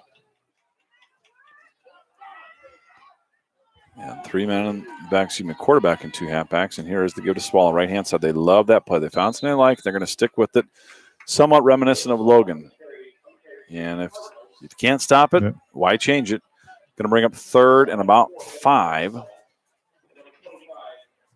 4:14 to go here in the third. If you've got scores tonight, we will take them. Easier for you to send them to us than us look them up. And you know most of the scores we're interested in. 402-639-0788. And here is the double give. And it's going to come off left-hand side. And Caskey's going to go out and block. But the Falcons with a great stop. Yeah. And they're going to give him forward momentum back to the line of scrimmage. And the Falcon defense steps up. Actually, they're going to give him for a loss of 1. Okay. And it's going to be 4th and almost 7. 3:35 to go here in the third. Not even sure he could. Crease was a runner that time. He could even see the line of scrimmage because he had a Falcon in front of him. But nice defense. Crease's first carry of the night. We'll just zero him out. Good to see Crease back in the ballgame after checking out hurt with one of his hands. Unknown injury. He is the punter now, I believe. 1 punt on the night for 50 yards so far. Lance Wright is going to let this ball drop wisely at about the 37-yard line, and it's going to work its way out of bounds at the 35. They try to keep it in bounds. I'm not sure why. Yeah, I think he didn't kick it. There's somewhere deep in some rule which may have been rescinded. You couldn't bat the ball. Yeah. And it's illegal time. It wasn't that. It wasn't to deceive or change the nature of the play. So a 30-yard punt with no return from 135 to the other 35-yard line. Kemper now leads Atlantic 28-7 in the third. AHSTW 48-3 over Riverside. Yeah. Field goal for Riverside. How about this score, Matt? How about it? What is it? Tri-Center TC. and Woodbury Central All right. tied 2-2. Ooh, what inning? Lance Wright, nice catch by Patterson. Patterson's popped, and he holds on to the football. Needed 10. I think he got exactly 10. Might have been some extracurriculars. I'm not quite sure. And they didn't give him. They really did a bad spot. That's a terrible spot. Matt, here is the. We'll see where they end up with it. Level of my technical assistance. All I right. told Connor's grandmother, Yeah. try shutting it down, starting it back up. It worked. Hey, It worked. She's very happy. Life is good. You could move to a foreign country and be hard to understand to give that kind of advice. Lewis Central leading Creston 42-7 in the third, or at halftime. Harlan on top of ADM. I still say that's 7-3. It's only a couple yards. There's a penalty at the end. It's a first down. That's a terrible spot. They marked him back 2 yards from where he was forward. But I don't disagree. Trips up top, one receiver down below. And again, the way the defense is aligned, there is no safety out there, and the Falcons have tried to exploit that with the post patterns. And now they're going to throw an out down to the bottom. Ball is going to be caught by Cherney. He gets 10 yards. Grandma, he got 10. And that's going to be a first down, we believe. Depends upon the spot. Well, they're only going to, right now it looks like they're giving him 9. Going to bring up 2nd and 1. The official letting the player know that'll be enough for that. And the player letting him know, hey, I was trying to, but. Well, now they keep moving backwards. I think the guy's got to mark it with his right foot instead of his left. I'm not too good at walking backwards either. I'm not sure about forward at this point. 2nd and 1. And Wright stays in the shack, and the Falcons have had some troubles with snaps. This one's a good one. What a beautiful run there by Connor. You can see the drills where the kids work the ladder on the ground and they prance and dance inside and out. Yeah. That's exactly what it looked like. Just a sidestep here and a sidestep there. Always moving forward. Big gain by Cherney. Falcon first down at the Earlham 30-yard line. I didn't have to mark that one down, Charlie, because I already gave us credit the last time because we should have had it. So very good. I saved myself a little time, which I just wasted explaining it. Here's the good Cherney, left-hand side. Good hole on that left side. And he'll get a gain of about 4 on the play. Going to bring up 2nd and 6. Little tempo now to the Falcon offense, not waiting quite as long to get the play in from the sideline. And unlike previous years, they're not running the play in and out with a player, just looking over and seeing what they want to run. Rollis down to the bottom. Now they're going to change the play here at the last second. Make sure you get it off, fellas. 1:04 to go here in the third. Falcons taking their time. 2nd and about 7. Wright steps back. Twin receivers up top. And Wright's looking left, not much doing. Now he's going to take it and run. Makes a nice cut, still on his feet. Wright drops the football. Oh, I believe Fumble St. Albert. Earlham thinks they have it. They do at their own 16-yard line after the big run by Wright. And no score here still. Late third. Earlham football trailing 22-14 with 44 seconds to go here in the third. Yeah, tough deal that time. Lance had it knocked out of his arms at the end, going for some extra yards. Momentum is a funny thing, especially in high school sports. You got the feeling like if the Falcons punch one in there, it might have been enough. Now Earlham with the chance to maybe tie it up on the Falcons. Give left-hand side. And that was Swallow once again, works his way forward. Caleb is 5'11", 160-pound junior, and I presume a younger brother, Nick, is a freshman, and he wears number 35. That was the junior, Caleb Swallow, on the carry. Going to bring up 2nd and 6, and this is quarterback keeper all the way, brought down violently by Jared Gast, and they're actually going to give him credit to get back to the line of scrimmage, and that's going to bring up 3rd and about 6, long 5, short 6. Earlham is going to take a timeout, I think, Matt. No, excuse me. Oh, quarter. Yes. That's the quarter. And it was quarter without a score. I can't imagine why our wives ever get frustrated with us. You know, the big boys, Charlie, they're doing on TV. They've got people telling them. They're looking at the computer screen more than they're watching the game. So but except for the great Sean Kenny, he could do it all. We sat by him, the time kill between first. Up to do a game, a state semifinal or championship, I can't recall. Yeah, that's right. At the Unidome. He was doing it for the radio station out of Perry, Iowa, his home. And he was doing the game, keeping stats in his head. He had a guy with him, but he was just incredible what all he was manipulating at once. You were there with me, weren't you? Yeah, I was. You were probably watching the game. I was watching Sean. I've seen Sean's chart book, as I would call it. Basically, it's a big sheet of paper with all the positions, the number, and the player's name, and then 2-3 paragraphs below it on other stuff about them. And I thought, how in the world do you keep track from week to week? And very, very impressive. Very impressive.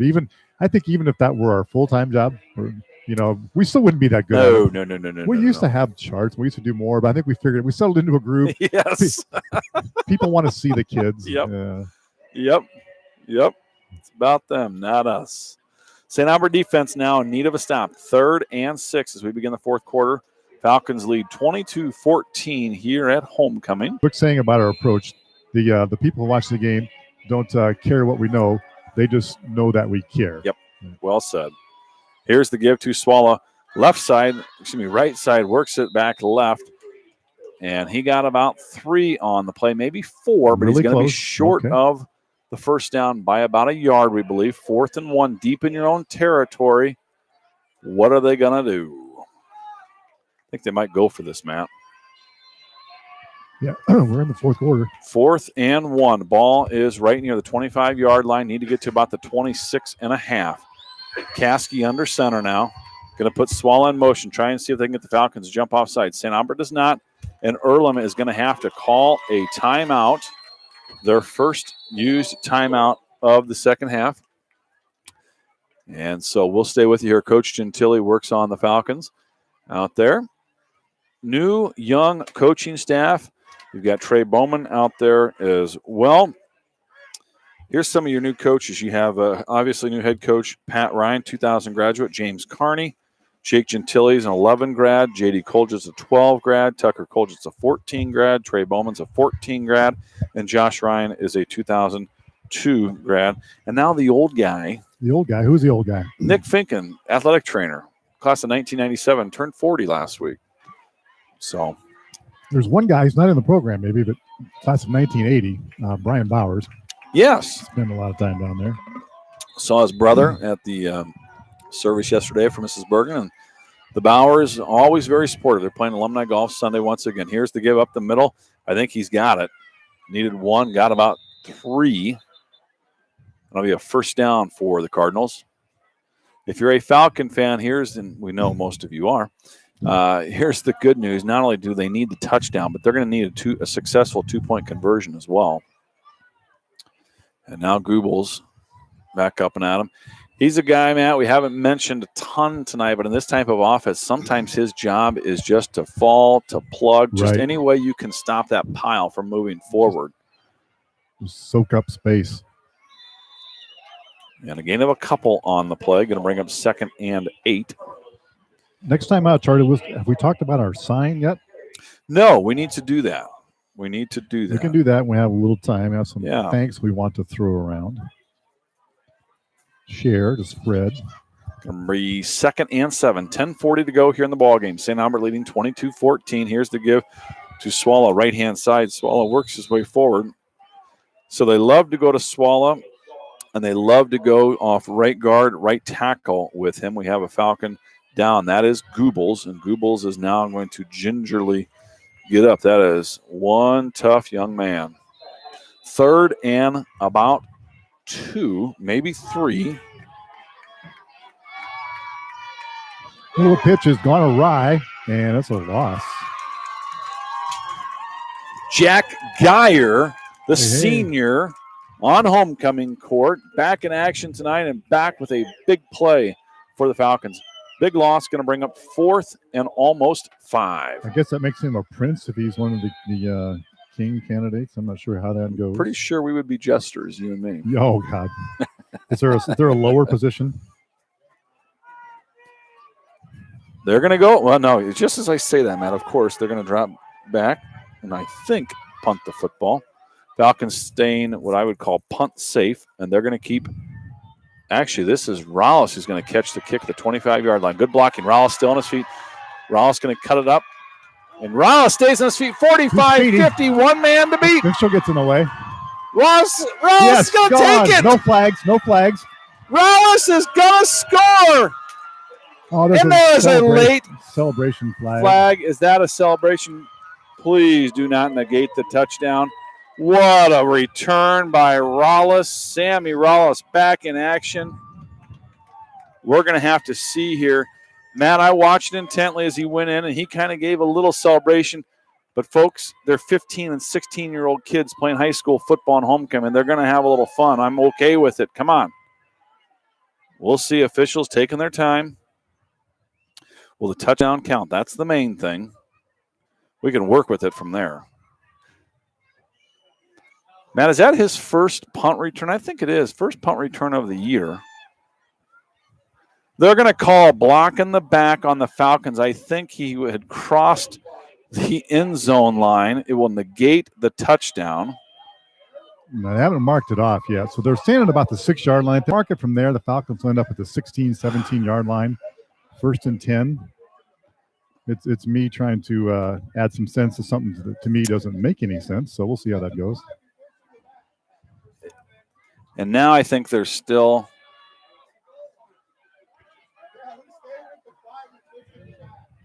So they're still trying to figure this out. One of the coaches for St. Albert is saying, "Hey, put 6 on the board. We scored a touchdown." Back, Falcons, but they're not saying pre or post. So no touchdown. Must have been pre-score. So they haven't marked off the ball yet.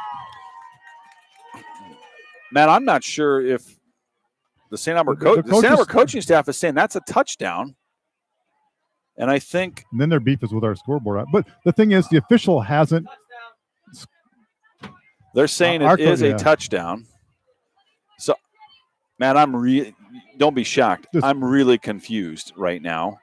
Now he said for the first time since the flag was thrown, 2.5 minutes later, they signal touchdown. Falcons right. So how you have a penalty against the team, and it's a block. It's a block in the back after the score. It's a post-possession foul, which maybe should be a personal foul, a dead ball. Wow. Kick is up and good. Lance Wright. All right. That is Falcons weird. lead 29-14, 9:15 to go. So we don't kick the extra point earlier, but when we're pushed back about 10 yards, we do, but it's good. Lance Wright filling in for Sam Wilbur tonight on a beautiful punt return touchdown from Sam Rollis. And that was about 70 yards to catch out to 30. Yep, I think that's about right. Hang on. You take it, Matt. Yes, I will take it. I'm going to try to we're looking to see if that was a 70-yarder. He's got him for 75. 75, okay. Thank you, Charlie. Thank you. Yep, 75 yards. Make sure you grab a copy of the Nonpareil and World Herald tomorrow. Tim Parra covering the game for BH Media. You know us. We're going to give you as much as we can, but these guys deserve to make a living as well, so make sure if you're not already a subscriber, pick up the newspaper tomorrow. Get the Nonpareil and World Herald delivered daily. I'm going to drop the Sunday register. I don't care who I tell that. It charges $20 a month to deliver. That's crazy. $5 a Sunday. That's crazy. I could drive to Des Moines to pick it up for that. Sorry. The Washington Post and the New York Times are both $20 a month. Ball's going to be brought out to about the 28-yard line, and Geyer is slow to get up, and that is in the area of looks like maybe got the wind knocked out of him. Maybe took one down below the belt line. Not sure. Special teams, though, is what we're talking about here for that big 75-yard Sam Rallis punt return. Got a great, as I say that, work on the leg, but maybe just a cramp. We'll see. They're pushing, usually if it's an injury, you don't push on it that hard. Yeah, I mean, like a joint or a bone or something like that. So maybe it's a cramp, a muscle. Let me finish writing this down. But, we do have a minute. Let's talk about the new sign. There'll probably be a picture of it. Maybe we'll get one up on Sports Fan. I have one I can send you now. But on the press box, we put new siding on last year. Jeff Watson was over here, very instrumental in doing that, along with Tom Liston and Mr. Barnes, Mr. Waters, Mr. Carly, Mr. Geyer, many, many others. Mr. Wright. But didn't have a sign last year. We had the cross on the side, got the sign put up, and that was funded. We'll get to it after this play. I'll tell you who participated in the cost of that, and we're grateful. Falcons leading 29-14, 9:09 to go.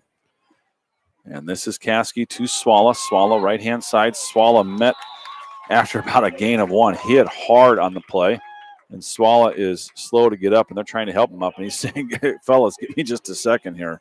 Going to bring up 2nd and 9. I want to thank Chris Geyer from White Bear Lake, Minnesota, checking in tonight. So thank you, Chris Geyer. Go Bears. You ever seen Fargo? Yeah. We're from White Bear Lake. Go Bears. Oh, well. And they're going to fake it to Swalla. Ball's on the ground, but Earlham has it. Going to bring up 3rd and about 12. Matt, you're a stats numbers guy. The Falcons still have not scored an offensive touchdown in the second half the last 3 weeks. But we'll take the punt return. We'll take the special teams return to 75 yards. Sam Rallis. So that's why Chris Geyer's listening, his nephew Sam, on the return.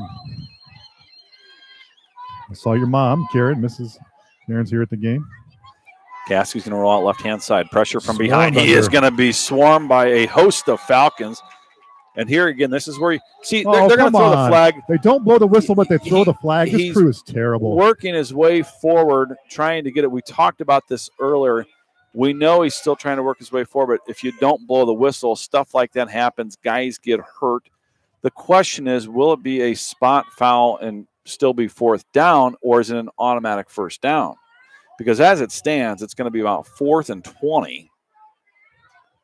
They have to decide, are you going to blow the whistle or throw the flag? You can't do both. I mean, you can't fail to blow the whistle and then throw the flag for extracurriculars.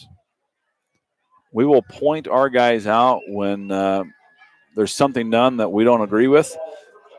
We don't agree with that call. They were both fighting to the finish. The guy was trying to run forward. We were trying to, and actually I don't like that we're trying to tackle the ball and not the man. Yep. If we tried to tackle a man, the play would have been over. Instead, we were going for the ball. That's a mistake. So it's going to be 4th and 5.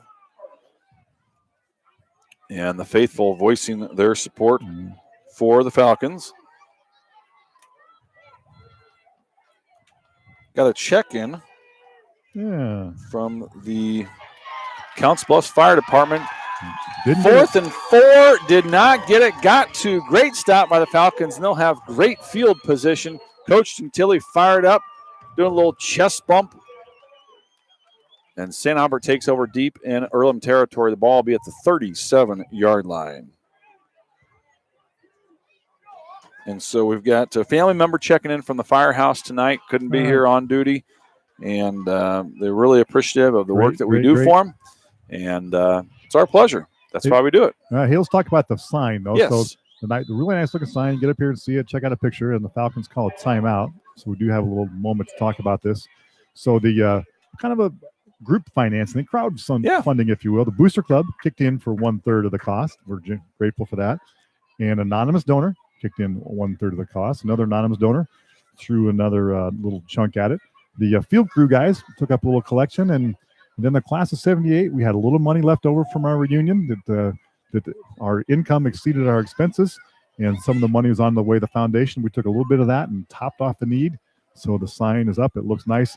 A lot of guys did a nice job putting it up after we put the new siding on last year. Put up the sign last week. Mr. Liston, Mr. Barnes did a nice job. Tom and Scott in particular. Jeff Watson had a lot of work to do with that. So looks pretty nice. Come check it out. Really Should nice. Be here for yours. And Echo Electric did a nice job with the design. And I love the old school Falcon as well. I think that looks terrific. Here's the give to Cherney, right-hand side. Cherney is going to churn his way forward for a gain of about 6, maybe 7. We'll call it 6. Going to bring up 2nd and 4. So that was Coach J.D. Colgett firing the crew up there. I think that was not a negative speech if you were watching it. You could see it. You could hear it. It was positive, trying to get his guys pumped up, telling them they need a second-half touchdown. They need a score to put this thing away. St. Albert leading 29-14, 7:09 to go here in the ball game. Lance Wright shotgun, backs each way. Patterson and Miller down below. Here is the give to Cherney. Here's that little sidestep move that we've grown to like so much. Needed 4, got 6.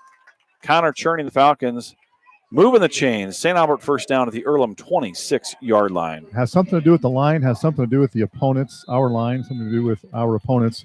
But more running room in the middle than the Falcons have seen last few weeks. Might have been that work from Father Ross Parker before the game down on the sidelines tonight, working with the linemen. Father is in charge of, frankly, recruitment. Right. Trying to get seminarians for the Catholic Church here in the Des Moines Diocese. And here is quarterback keeper, right-hand side. Lance Wright, 2 hands in the football this go-round. Gain of about 3 on the play. And that's going to bring up 2nd and 7 halfway through the 4th. Charlie, here's a quick drive chart for Earlham this half. They got the ball in their own 45, turn it over on downs, back-to-back punts, and one of which was returned for a touchdown, and turn it over on downs. So 4 possessions have come up fruitless for Earlham this half. So give the Falcon defense credit. Played really, really well tonight, only giving up 1 offensive touchdown. Swalla had the kickoff return for the first score of the game for the Cardinals. There's the kiddos running below that you might have heard.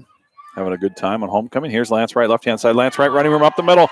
Lance will finally be brought down, but not after a first down. Moves the chains, gain of about 10 on the play.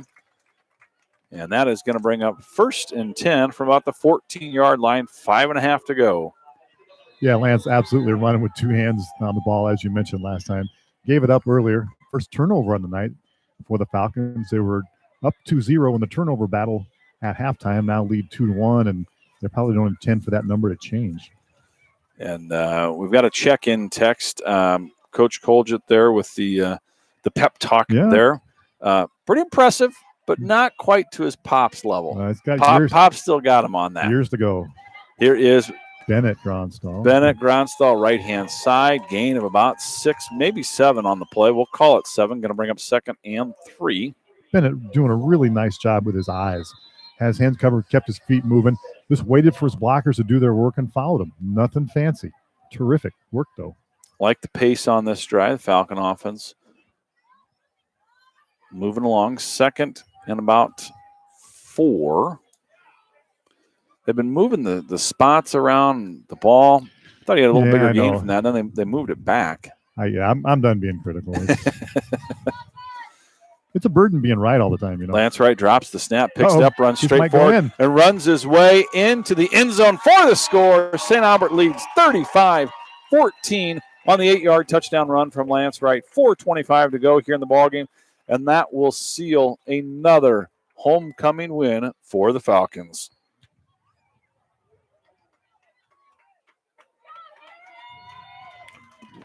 Nice looking TD drive, 37 yards. everything on the ground.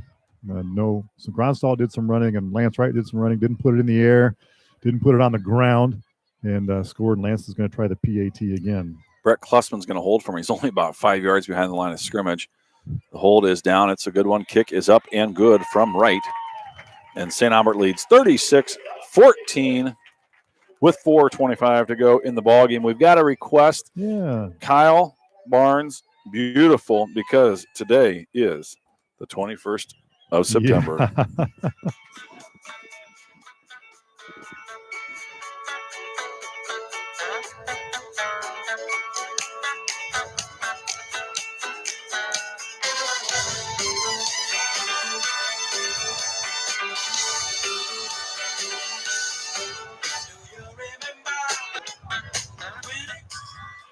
All right.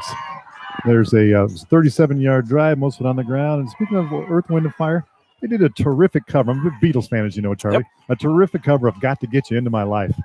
It's, yeah. They crushed Good it. call. It's a Beatles number. Most people probably don't even know that. They might know the Earth, Wind, and Fire version. But I love covers. I like to know who covers who. You know, but not remakes, they're covers. So Earth, Wind, and Fire gets credit for that. What is it? Crossroads on CMT, where they get two artists together and play each other's music. That's always kind of fun. Here is the kick by Nate Kay over off left-hand side. And he's brought down hard by Cherney. And he is slow to get up. This has been a hard-hitting football game. Yeah, it really has. And, you know, now that we're into district play, I mean, we feel a little badly, of course, that we were 1-3 coming in and lost out on some possible points. And, of course, you want the teams that beat you to turn around and do well. So we're happy Kemper's winning tonight. We hope Underwood's winning tonight. And we hope Logan Magnolia's winning tonight. Even Trainer, everyone we played. That's part of that new RPI equation. So, Matt, if you win your district, you're in. Going to be a tough task for the Falcons with AHSTW out there at the end of the year. And but otherwise, Valley. we go to an RPI, essentially. And that's what you're talking about with wanting everyone else to do well. And here is the give up the middle. Not much doing. Well, and as I say that here again, he works his way forward. The pile doesn't stop. That's a new ball carrier. 16? Mason. 15. No, excuse me. Grant Mundus. Yeah, that works. All right. Greg Fagan checking in for the Falcons. And Gast checking out. I think the Falcons might even take a timeout. Yeah, they wanted to get Gast off the field.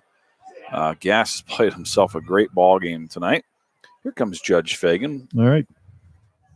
That's right. Way up the stands. Chuck, he apparently, Charles, spoke at his alma mater, his high school graduation, high school class, asking him back to speak at this year's graduation. I think Western Dubuque High, perhaps.